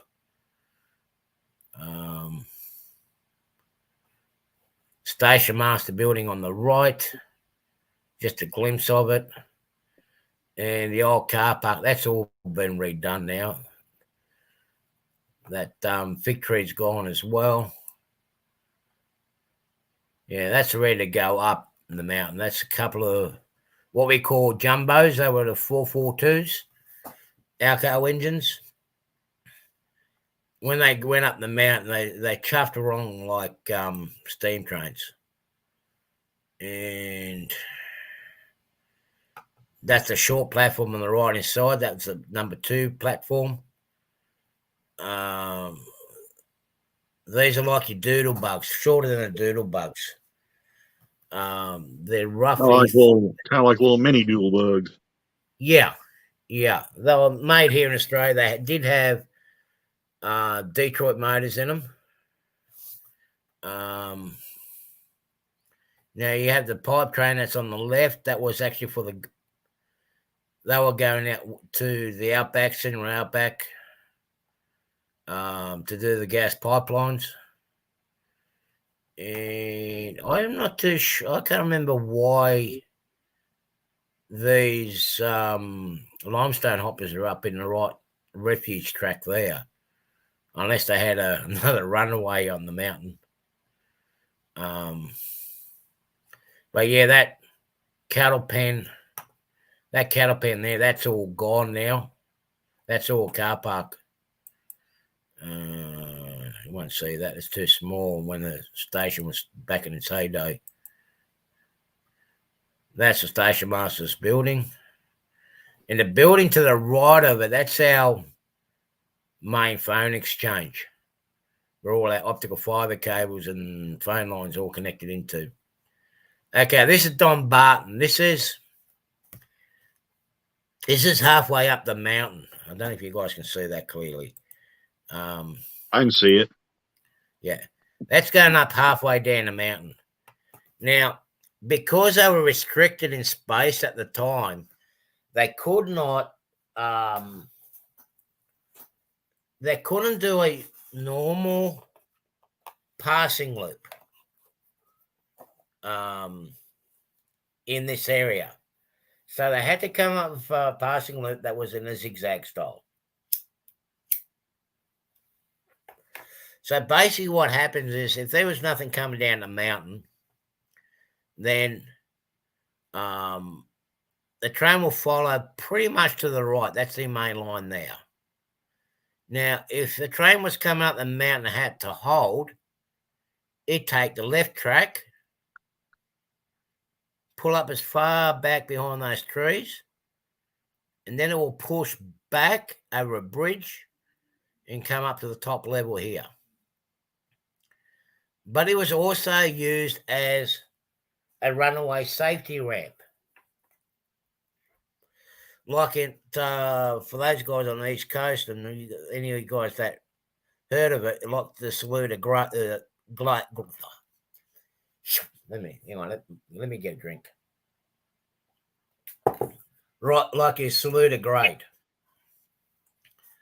Up to here, it used to be from up to here, we did have a grade of 3.8%. Up around the corner, it goes up to 3.7. Let's see if there's any more shots. I used to go up here and hang along. I used to come up here and hang around a lot. There's the bridge there. That's looking down. Now, this top line here, where the bridge is, yeah.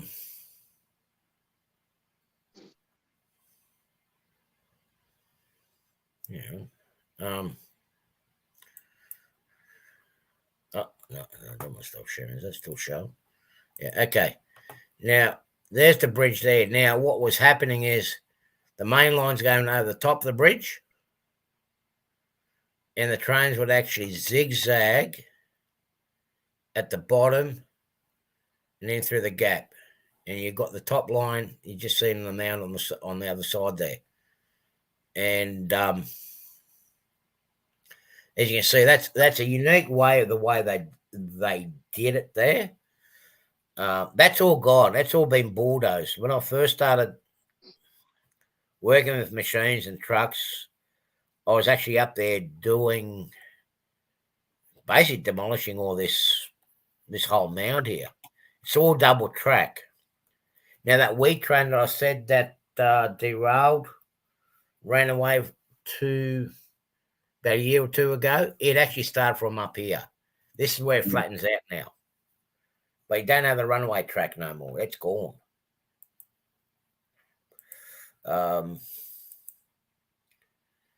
That's a this is just on the verge of when they basically it's a tourist train coming down the mountain. It's come from come down from Moss Vale. It's using the main. Those are neat looking engines. They're 421s. They are actually EMDs, double-ended EMDs, equivalent to your E9s, E7s, E9s. Okay, so these are the locomotives you was talking about had the cabs on each end. Yes. They had a nose like a regular E unit, but then they had this squared off looking cab on the rear. So yes. Now okay. On this design here, it was a lot better than the Alco design that they had with the 44s with my favorites. Because if you have a look on this one here, they've actually got an access door on the side. Yeah, I can see that. Right. So the drivers can actually walk up and down it.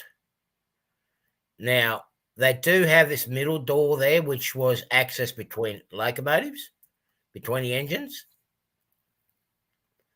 Now, the 44s on this side here was literally a death trap because you only had that middle door. You didn't have side doors to climb down on the number 2 end. Right? So, when you had to climb down from number 2 end, you had to basically climb down it like a monkey, down, use the rails and come down the side. But I've also seen guys that have actually jumped from where the buffer beam is from here down on the side of the track. But that doesn't do your knees good any good in time. That sounds like that would knock your knees out. Now, this track here, where the mouse is pointing, that was a runaway track, but also the holding track to go back up the mountain. Now, there was a tunnel. We started to dig a tunnel just around the corner, and they dug in probably about 100 feet. And then the governor at the time, which is the same governor, same party as we have now, decided to scrap the rail project. A lot of us contractors made a lot of money at it because we still had to get paid out. But the line actually wears itself. It gets steeper. It veers itself around the side there, about where my pointer is, and goes up behind the tree. There is, that's all rainforest up there too. Nice waterfalls. We got snow sheds there. I know it doesn't snow, but we do have a lot of rock falls, especially after wet weather. It comes down. This line has actually been closed now. It's only just reopened. It's been closed for nearly 5 months due to rock slides and the banks being unstable before the rains we had. There's an old World War II international army truck that was converted into a water tank. This was just before we started the excavation. They do train runs up to here, which is known as the Cockatoo Run. There's another shot of Dumbarton, the old signal box. That's down here at Unanderra. Now, okay, this is a perfect shot. Now, here, this is a photo of the train that I used.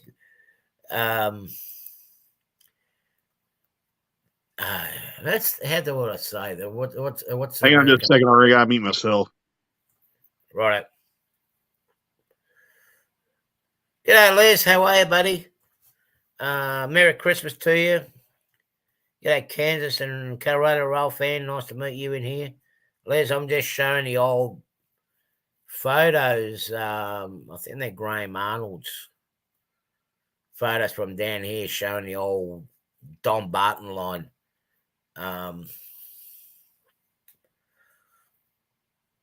And I just got up to this train. I'll wait till Randall comes back and I'll explain a bit more about this particular train. I was amazed I was actually able to get a photo of this.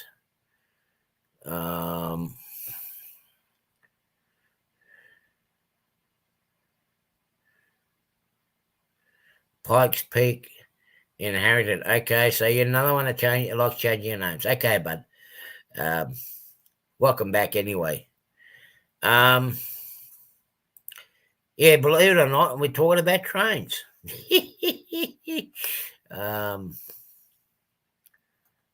trying to work out, is this down at Unadera or is this down at actually I think this is down at Corrimal. It's hard to tell.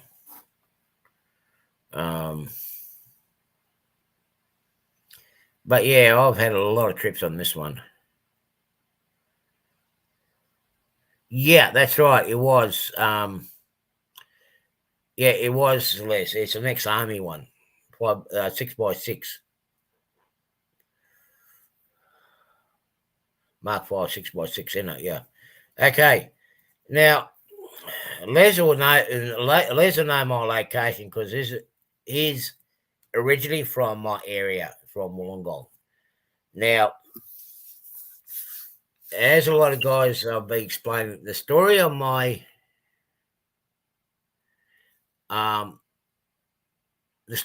layout is that I was catching a train to go to school to Berkeley.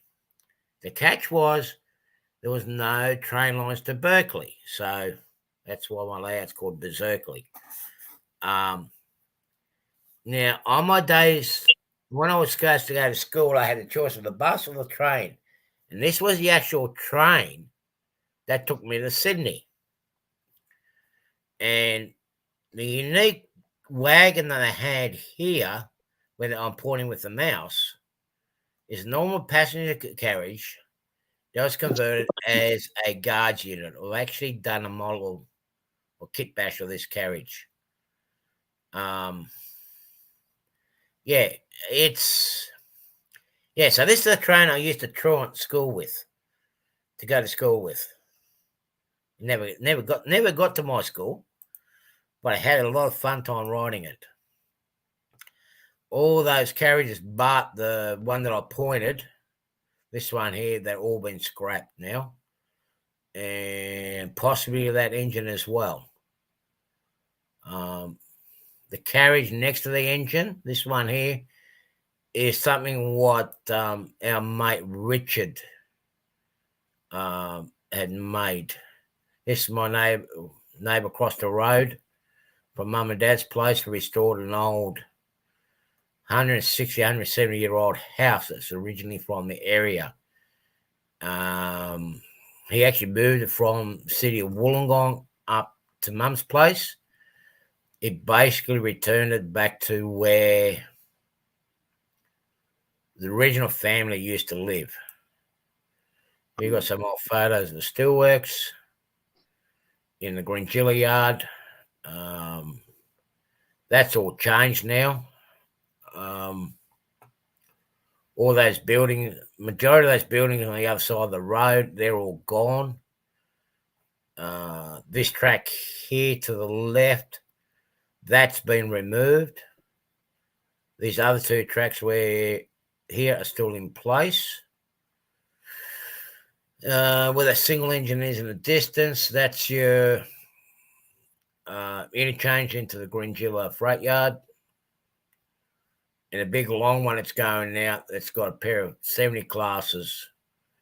That's heading into the Port Kembla yard where I was doing my cab crew Wednesday. The little loaders, if you can see it right in the left there, that's my first boss's magnet hooked up to an old 966 Caterpillar. He's down at Unanderra, just as they've done the earthworks. Actually, no, sorry, I lie. No, that's not Unanderra. That's actually Dapto, next station down, with a passenger train passing it. That's all changed too now. This empty bit of ground here, that's all a platform now. Yes, there's a tanker there. That's a rare photo because we don't have tanker trains here anymore.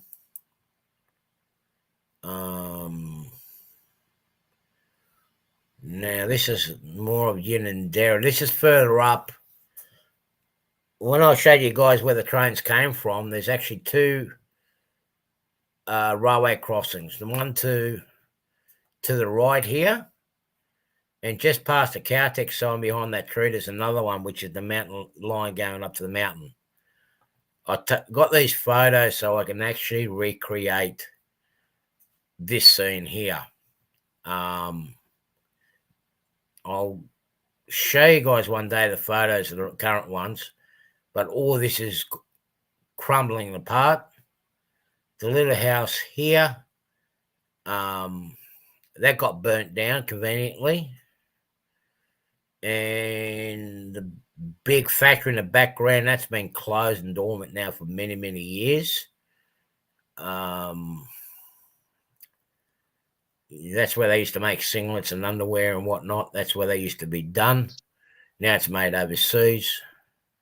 The background, that's all been industrialised now. That's all buildings there now. That was taken in, looking at the photos, that was taken in the 60s. Used to be 2 lanes through there. That's the main Princess Highway that takes you right around Australia. Here it shows 2 lanes, but now it's 4. A lot of progress.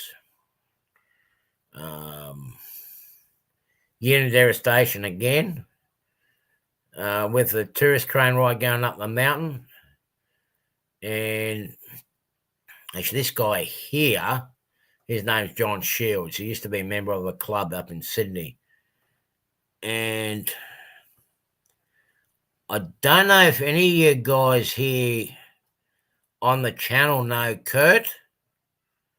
That occasionally pops in every now and then. Yes, Les, that did belong to Mental Transport. That used to belong to old Jimmy Murata. So I was off the chat there for a moment.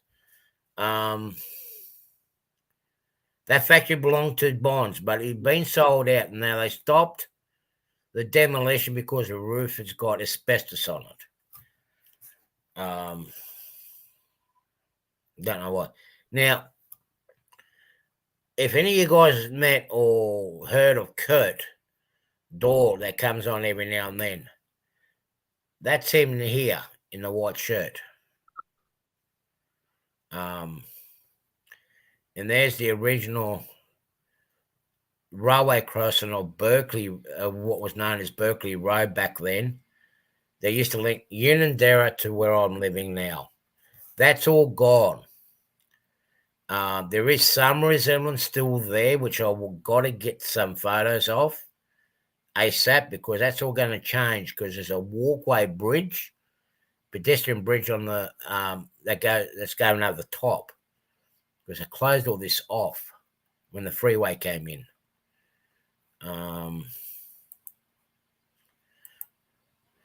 But these 36s, I believe they both still exist. I'm not too sure if the front one or the second one has been returned back to steam. So we're basically, let me just do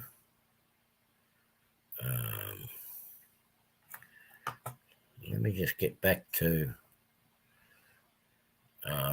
first page of this, because there are some other photos from that station. It gives you guys an idea what it used to be like within my area. Oh, there's some good classic photos right there. Oh, you say Les. So you're the one that put the tractor engine in that Transstar. Because that Transstar was a work of art. It had you had the cat dozer motor inside it. It had Mac diffs on the back side of it. I can't remember what the chassis was out of.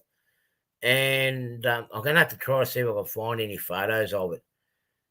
And it had an International Transstar cab on it. Yeah. Okay. Okay, guys, it was nice knowing you guys. The family's got a little bit smaller and whatnot, and we found the lost members of the family. So, yeah. See, it is a small world. You never know who you're going to bump into. Yeah, I don't know if you're aware of, at least I think it was last year. Was it last year or year before is when, we actually lost, well, it's the last 2 years, he actually passed away. He only lasted about another 18 months, I think, after Colleen, his wife, passed away. The boys turned around and told him to take it easy, and the worst thing they could ever do to him is tell a guy to stop working. I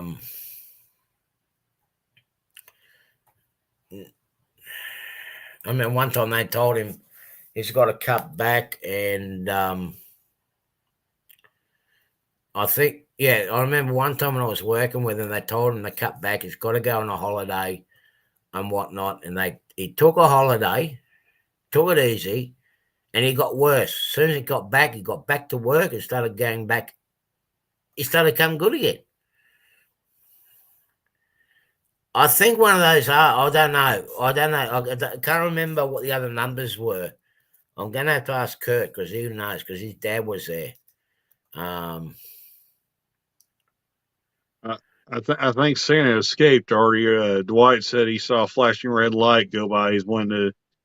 He's on bail. He's on bail. Okay. In the morning. He's on bail. He made bail this morning about 3-4 o'clock in the morning. So he's still got to come back. The show's not over for him. I'll just show some of these other shots of Unadera. But where those two steam engines are, that's what I want to recreate when we had the old pedestrian crossing.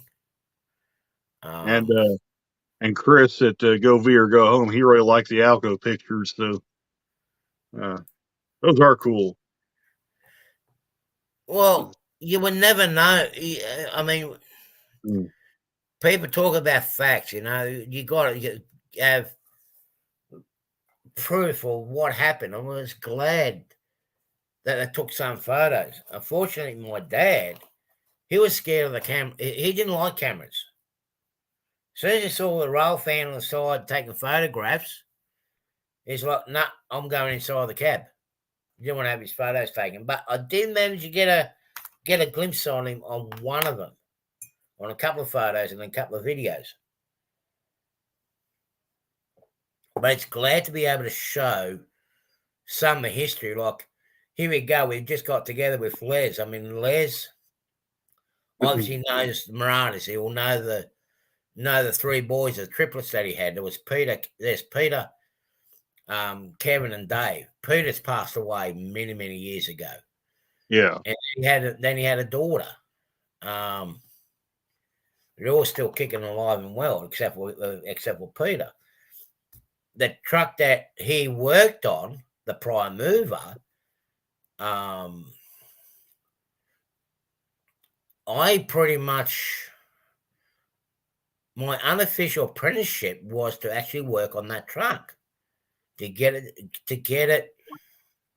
into order to worked. That was my truck for a little while. That's what I learned to drive in. It was so fast that even my rabbit could overtake me. It was going that fast. But boy, could that pull! It pulled like it actually pulled like a dozer. It wasn't fast, but it did pull. Now this is what the Unidera looked like right before electrification came in. And this is the photo taken off the Walkway Bridge. 42 miles an hour, which is just over 60 kilometres an hour was its top speed. You could not get it any faster, no matter how hard you tried. You get it so low, but I'll tell you what, it put some weight. I remember when we were carrying those billet ingots across from 21 dump into main works before the bridge was put in. That truck was at least 3-4 times over the legal limit, and he pulled it no problem. Now, in those other shots, if you remember, where I had those limestone wagons parked up on their own, that's up by where this shed is. This shed here is actually part of the steelworks.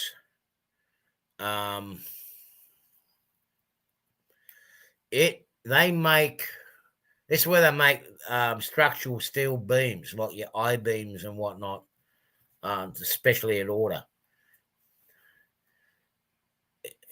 It's 250 horsepower, but I tell you what, it taught me how to drive, Les. I tell you what, I don't know what came of it. I really don't know. I don't know whether the boys scrapped it or the Iron Man scrapped, but I know, it was. Yeah, she's long gone now. Good 20, 25 years now since it's gone. All this here, all these buildings here are gone. You still see a resemblance of the edge of the platform. It has actually been extended at the far end. It's still exposed on the bottom here, just. And this was taken a few years just before the electrification turned up. Now, what happened? Because remember how I said up the top of the mountain in Dumbarton, these two lines are meant to be the two main lines that take you up to Dumbarton and into the tunnel with electric engines hauling coal trains up and down the mountain. So now when the train runs away from Dumbarton, it'll be on the left track. And it can't jump the creek anymore.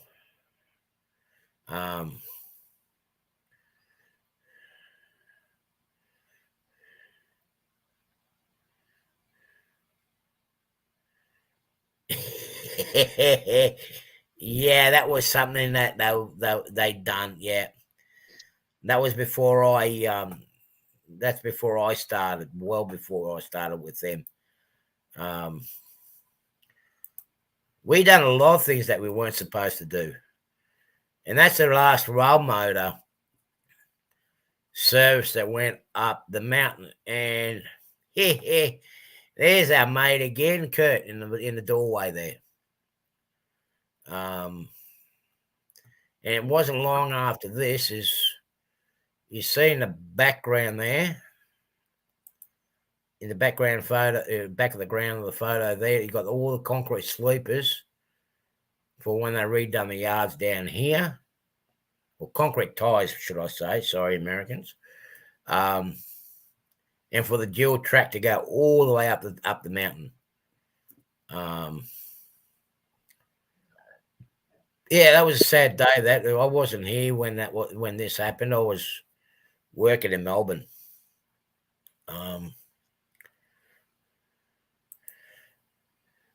pretty much, and there we go, back to start again. But the train actually comes up roughly about where my arrow is now. Comes up. There's a lookout there. That's known as Summit Tank. Now, back in the steam train days, they did have a water filling point in Don Barton, but after Don Barton, Summit Tank used to be a passing siding, and also where they used to fill up the steam engines.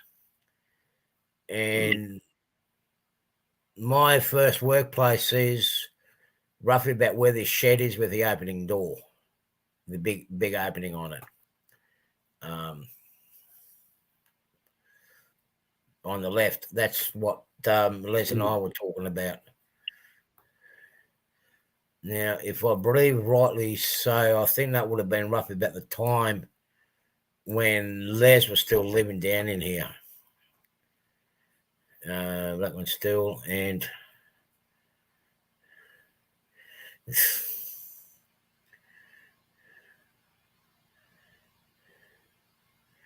yeah, well, that was typical. That was typical of Jimmy. He had even though half the time it was his fault, he still tried to blame it on someone else that they'd done something wrong. So I remember when down the road here from my place, down the steelworks here in Grangilla, one of the trucks lost the skip bin on the back with a load of scrap steel, and he went everywhere. I tell you what, he wasn't a happy chappy whatsoever.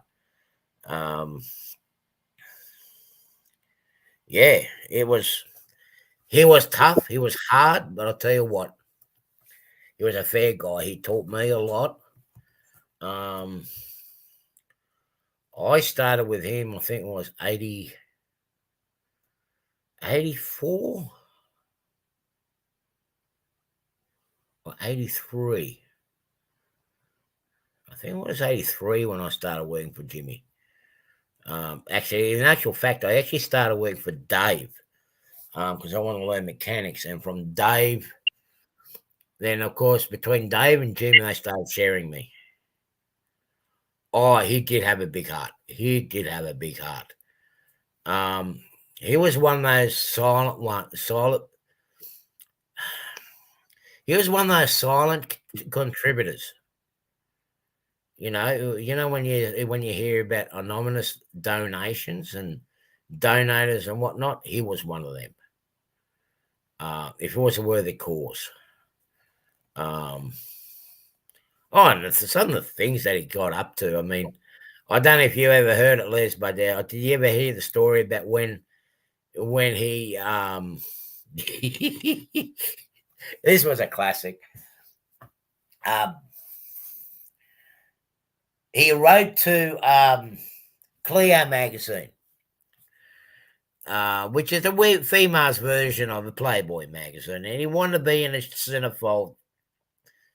He wanted a centerfold photo of him in the Cleo magazine. Well, they sent him a letter back with his photos, and they go, "Thank you, but no, thank you." we got a very high standard in our magazine, and our people just do not think you're. We actually think you're overqualified for this position. And it was so funny. But I tell you what, he taught me a hard life of things, and he said a lot. He taught me a lot. He taught me a lot. He taught me a lot of the basics, and a lot of people went through him. That took time to know him, learnt a lot. It's shame some of the stories that I heard that went on the back that happened in the background, where some try to bring him down.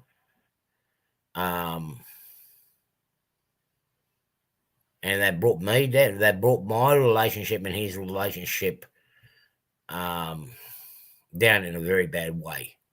I have not forgiven that person, and I made sure that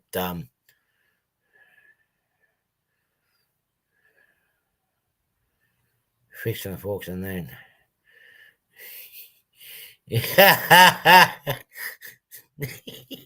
You mean 51 and 51 and 52? 81 and 82, that would have been before my time, because when I was there, we had 50, 50, 51, yeah, and 52.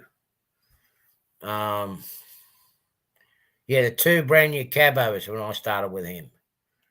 Then he got 43, which was the next cattle truck. That was within 6 months after I started with him. They bought the next cattle truck and we repainted that. And boy, I tell you what, did I end up having to scrape a lot of bullshit underneath off the bottom of that truck and scrape the paint off it. I mean, it literally had bull dust under it.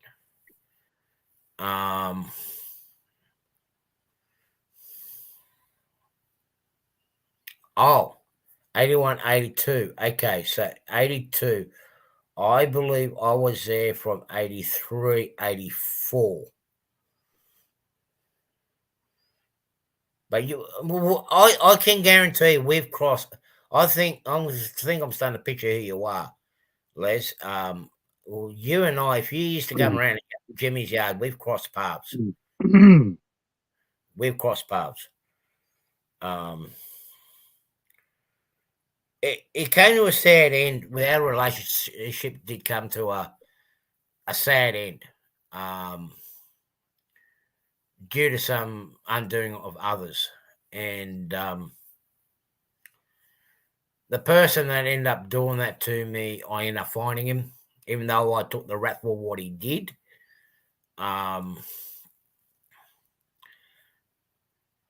made sure that guy was going to suffer a lot more than what I did over the years. And I tell you what, you done something wrong by old Jimmy, and you would pay the price. As you guys all see, our region here, Wollongong, is a small city, and it's a small world. You don't know who you're going to come across. And with Jimmy being the person that he was, he had a lot of contacts, and everybody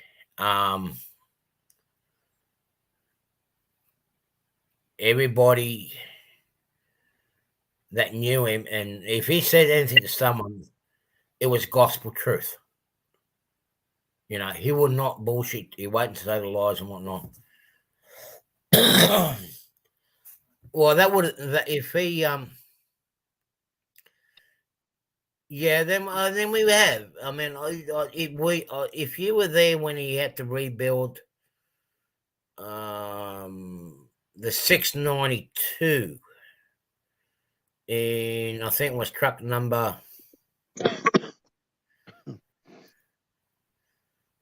No, they were 40. Yeah, I think it was. Yeah, I think it was truck number 40. It used to have it had a crack in the head, in the block, in a real awkward spot where they couldn't machine it or anything like that. We had to do a complete engine swap. That was the first diesel motor. And I think you, Les, or was it Dave that ended up putting a spring washer in the wrong spot where it didn't allow the I think it was the flywheel, the crank to actually turn over. It ended up locking over. I'll never forget that. There was that many spring washers on the 692, and then we ended up putting one where it didn't have to, wasn't supposed to go. And as the motor was spinning, it gets to that one spot and it stopped. But yeah, no, Jimmy was an awesome guy. I mean, he's sadly missed. He's going to be missed. No, yeah. But this area here is very small. We spread out, we get about, but eventually, somewhere along the line, we end up crossing paths. So, yeah.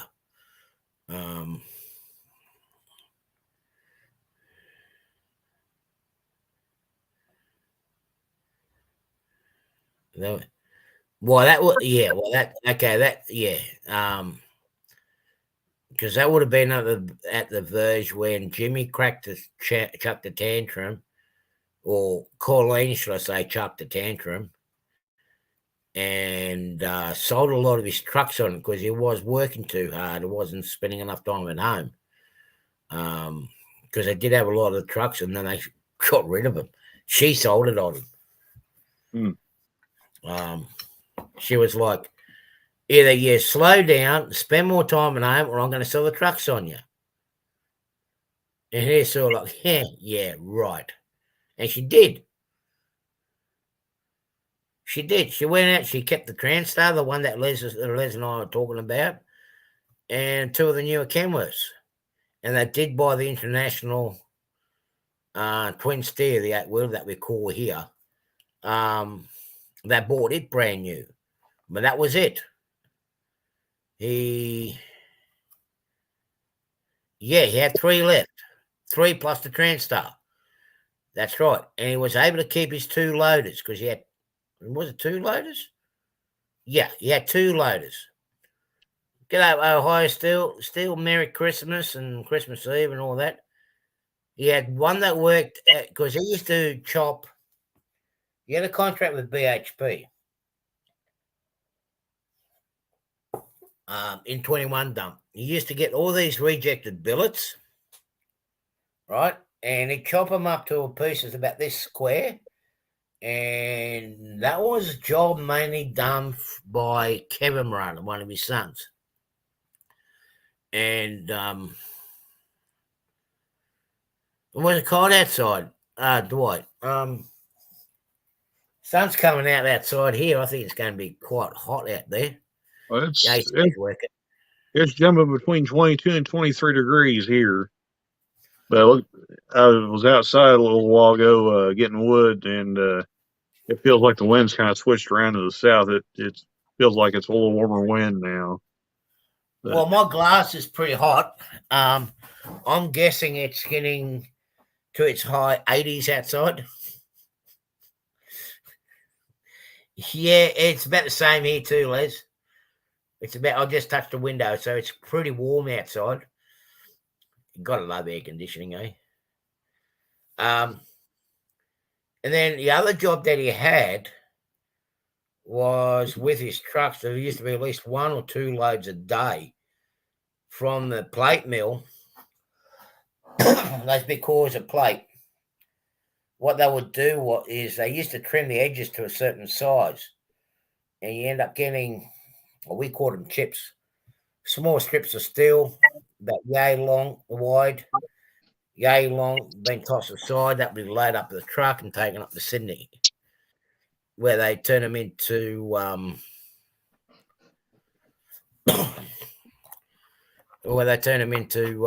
water pipes. Yeah, they were saying that you guys are going to cop it. I don't know if we're going to get it here. It looked like we were going to get some thunderstorms here last night, but it blew over. Sydney caught most of it. But, like, you know what Sydney's like. It needs to be bulldozer start again. Well, we had a cold. Well, we were actually wondering this week if we were going to have a snow for Christmas because the wind chill down here was very cold last week. But it's warming up. It's going to be a nice day out. Yeah. So that was basically the history of Unanderra Station and the runaway understatement. Yeah.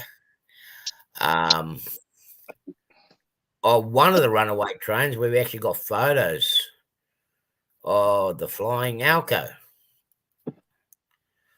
I wonder if anyone's tried that with any of the new Dash 8s and Dash 9s. And I don't know, or you I imagine probably a lot of the crews right here probably don't want to try to see if they fly or not. So yeah, but look at the safety features and all these new cabs today. Well, I mean that's true, but I still don't think they want to test and see if they're going to survive flight or not.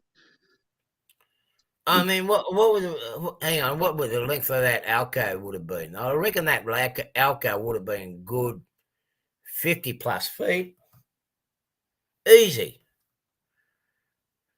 And I tell you what, she jumped.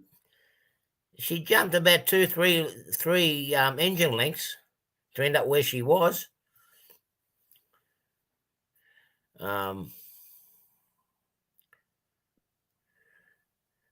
No, I actually showed him the photo, Les, of the limestone train that had the S wagons and the K wagons that ran away down the mountain in the late 60s, early 70s with the 45 class on the front. We had the wheat train that derailed there last year or a year before. We had the big wheat train that derailed up the top. That was hauled by Cube. Unfortunately, it wasn't allowed to go up to get the photos of the wagons that actually fell over.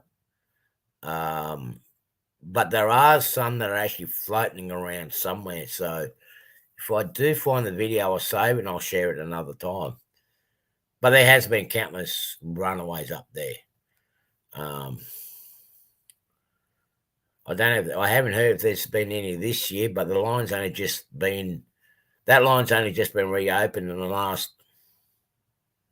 3 weeks, Les. That line's been closed due to 3-4 weeks since that line's been reopened because of all the landslides and the rock slides up there in unstable embankment. And it actually runs from. It actually started from the snow shed, and the damaged part ended up just past. This going to sound so funny to some of you guys, but they had to do from the snow shed, the loaded snow shed, all the way up the ferry, the old ferry bridge up near Robinson. Just as you go disappear into the Robinson, they had to redo all that. That's roughly about 20 miles of track, 30 miles of track they had to redo. Restabilize the bank, clean up all the rock falls and whatnot. And of course, the weather didn't help. Yeah, gonna have to start trying to hit the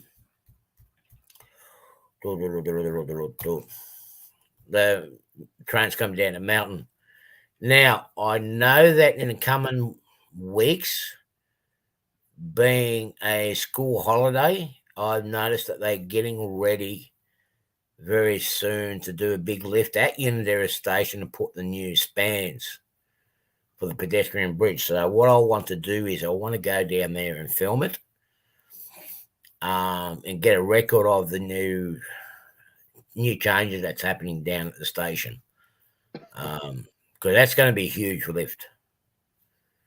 I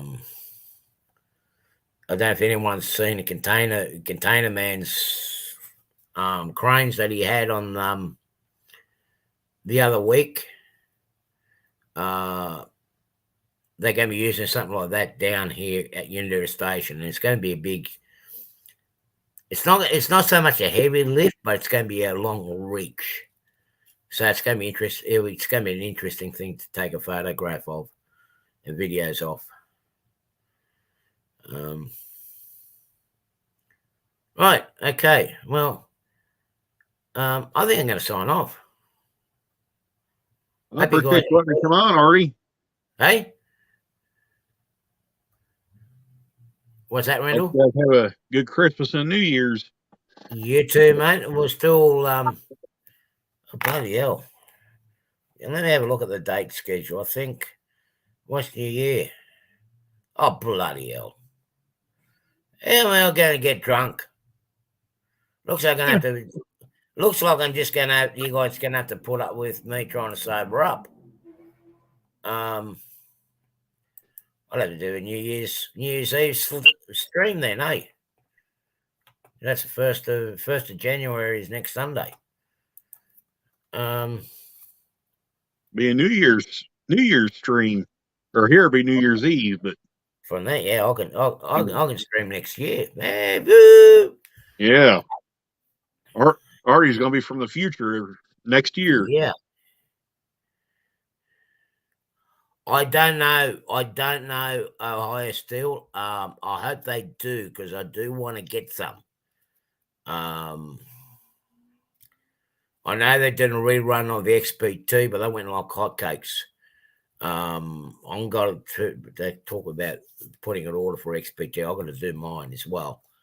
I think they may. They may even be doing some more of the V sets, and I don't know. That's too much speculation. They got too much. They got a lot of stuff in the pipeline that's coming. A lot of outstanding orders that's supposed to be coming. I still haven't got my 44 class.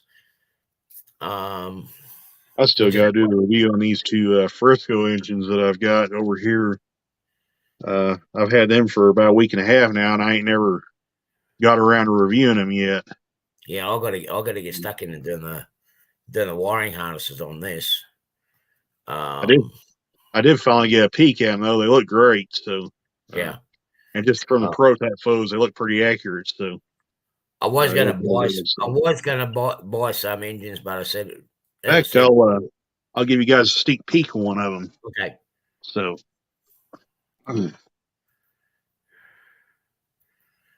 I don't know. It'd be nice if they did do the N class. I mean, I'd really like to get a couple because they're a unique engine, but I'd like to get in a V-line livery instead of the old orange and grey livery instead of the crimson and blue.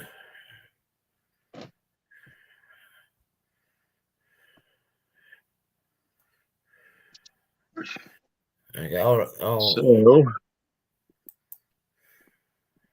these are the Scale Trains SD38-2s that I've waited for a long time to get. So I'll give you guys a quick sneak peek of one of them here.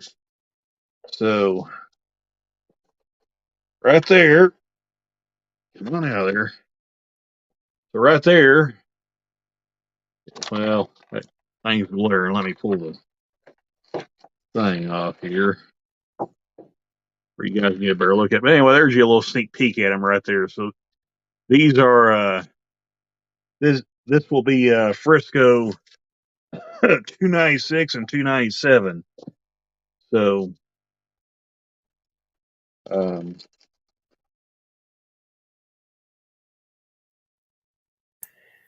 just go ahead and take one of them out here. Put it back in. So there they are, right there. Good looking engines.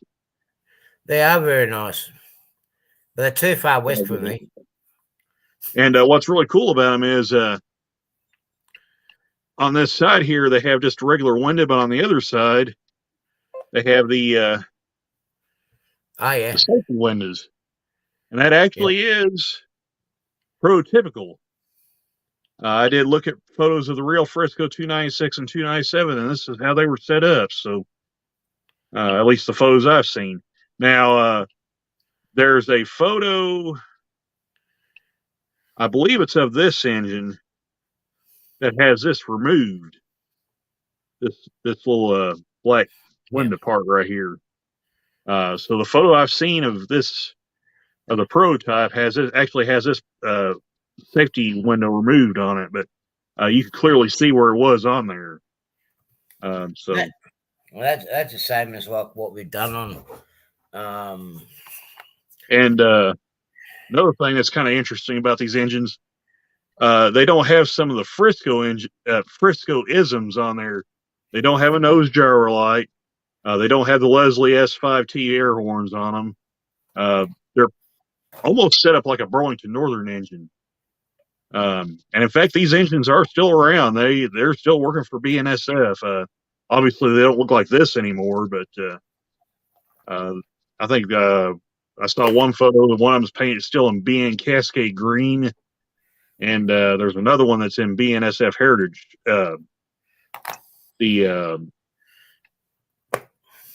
Oh, I'm trying to say the orange and black scheme. Yeah, yeah. So But you see, the thing is with those engines, though, Randall, yep. the EMD engines themselves, they were one of the most successful engines motors ever built Mhm. by EMD. I mean, you have a look here in Australia, even to this day. I mean, they don't look like your SD40s, Right. -2s. The 81 class engines. And There were 80 odd. one of There was, I yeah, think, 81 or 82 or 80 odd made of these with the same motive power, and they're still running to this day, and they're very reliable.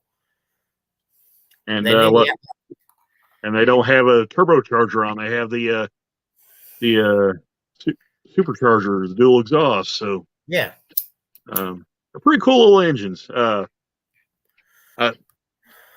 they're mainly used for hump yard switchers.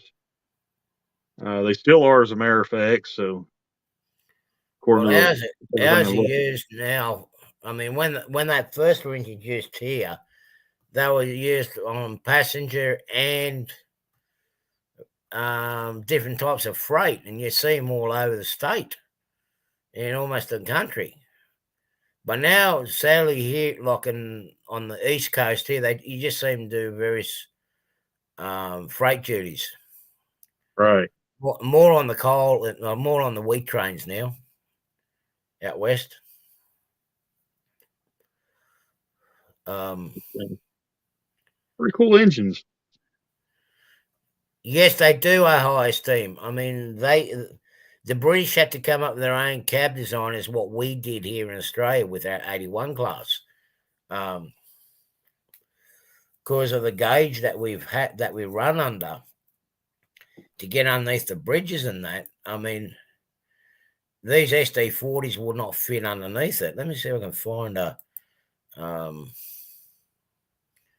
let me see if I can find a photo. Here we And go. and I do have a pair of SD40-2s in Frisco colors, but those were like a 2009 or 2010 Athearn release, so they're about 10 or 12 years old. So they're by no means a new locomotive.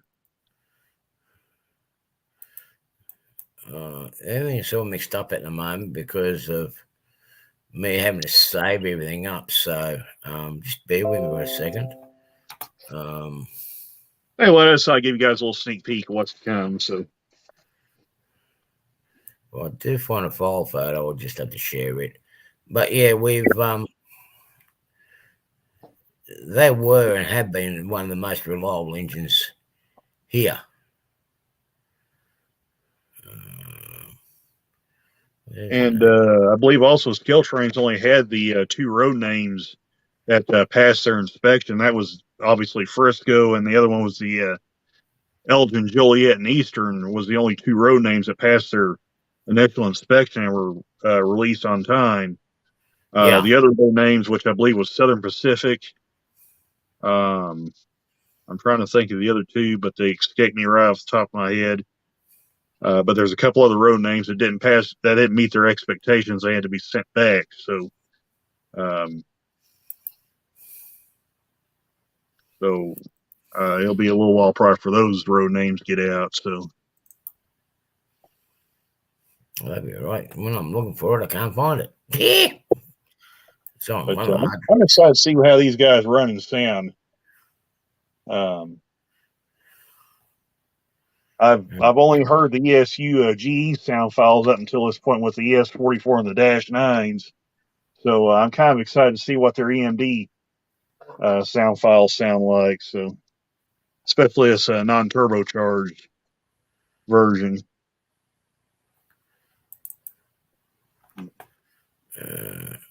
Okay, I found my. Ah, here it is.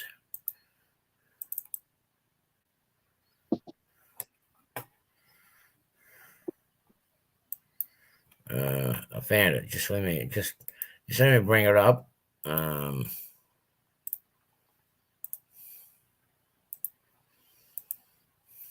That's our version there.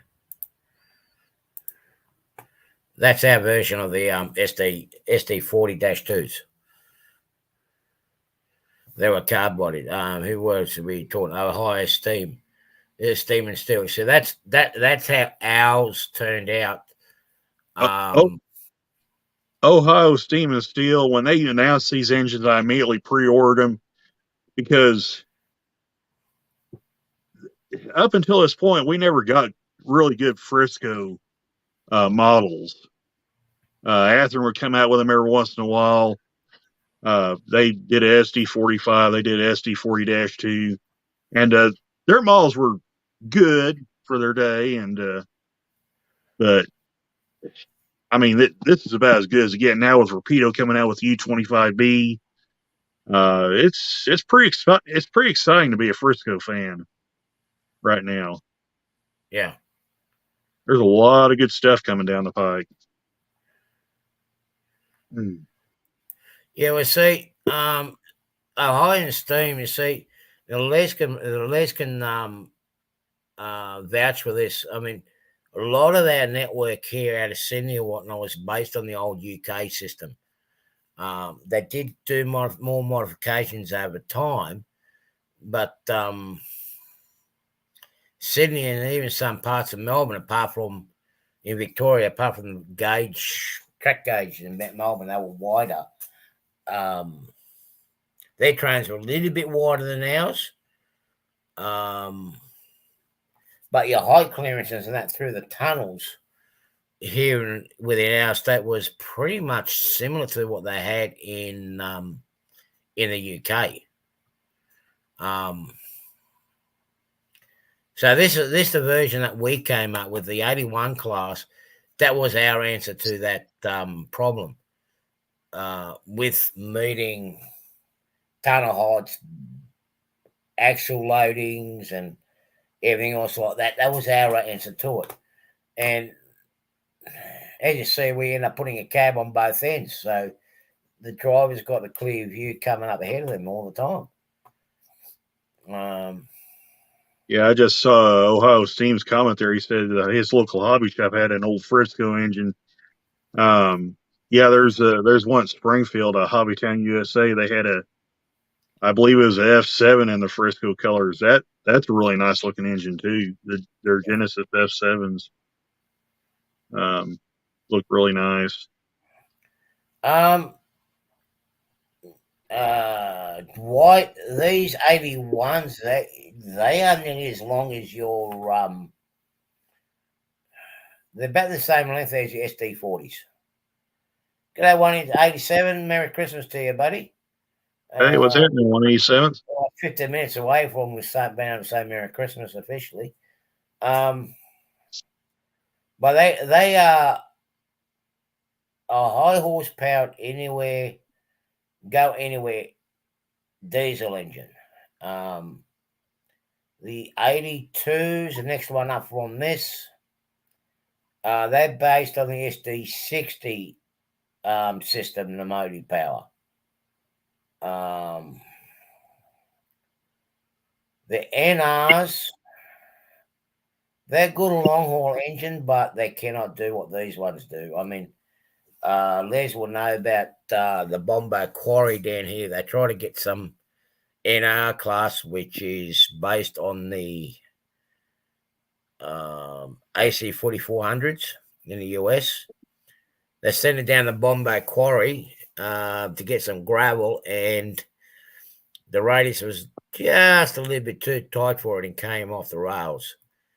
And this was when they still had the railway crossing on the main highway, and it's the main north-south highway, and it blocked traffic for a while. Okay, what they like over still, I've been wanting to get a couple of those in the candy colour scheme, but I need to spend money on this layout. I've got to get more lumber than that for it. So anyway, geez, Tom got away again. Yeah, they usually had 548s, but now they're using the 81s quite frequently down in here. The 48s are few and far between now. So anyway, I'm gonna have to call it quits. It's been great Thanks for letting me hanging come on, Artie. out. Hope to see you guys at the Sparky's channel. Sparky's on too. He's doing a Christmas Day show. Yep. It'll be a Boxing Day show for me. So I'm going to go up and get the Boxing Day sales up here at Bunnings. That's our Home Depot. You never know. You might see me lurking around Sparky's stream tomorrow. Depends on if I work or not, but we'll. As long as you're sounding a lot better than we last. Oh yeah, I feel a lot better already. I still have to kind of be a little bit on the careful side, not overdo it, but it's getting better every day. So yeah, and g'day, John. I'm just about to sign off because okay, that's interesting, Les. We're gonna have to get together one time, Les. I'm gonna shoot up there before my operation. I need to head up to Brisbane very shortly. But anyway, thank you very much, guys, for coming in and hanging out. you guys have a good Christmas and New Year's. If I don't talk to anybody before then, so yeah, and I'm going to try to beat a lot of you guys and try to do a stream on New Year's Day. So I'll be the first one for 2023. As long as none of the Kiwis beat us to it, or less. But out of our gang, I think I might be the first one for the year. You're probably sober up to do the show. I think I will be. We got your back, Artie. Me and Anthony will carry it. Oh God.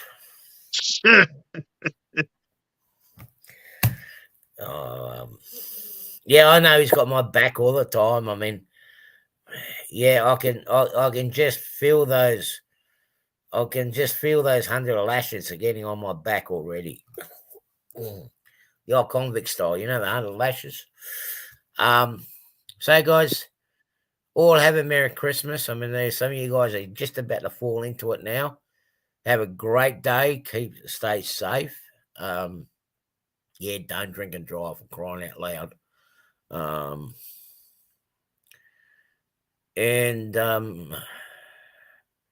Yeah, cherish what you've got, and I'll see you guys through the week.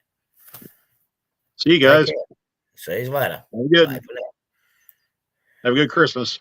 You too. Merry Christmas See to you guys. everybody. Bye. Yep. See you. Appreciate it.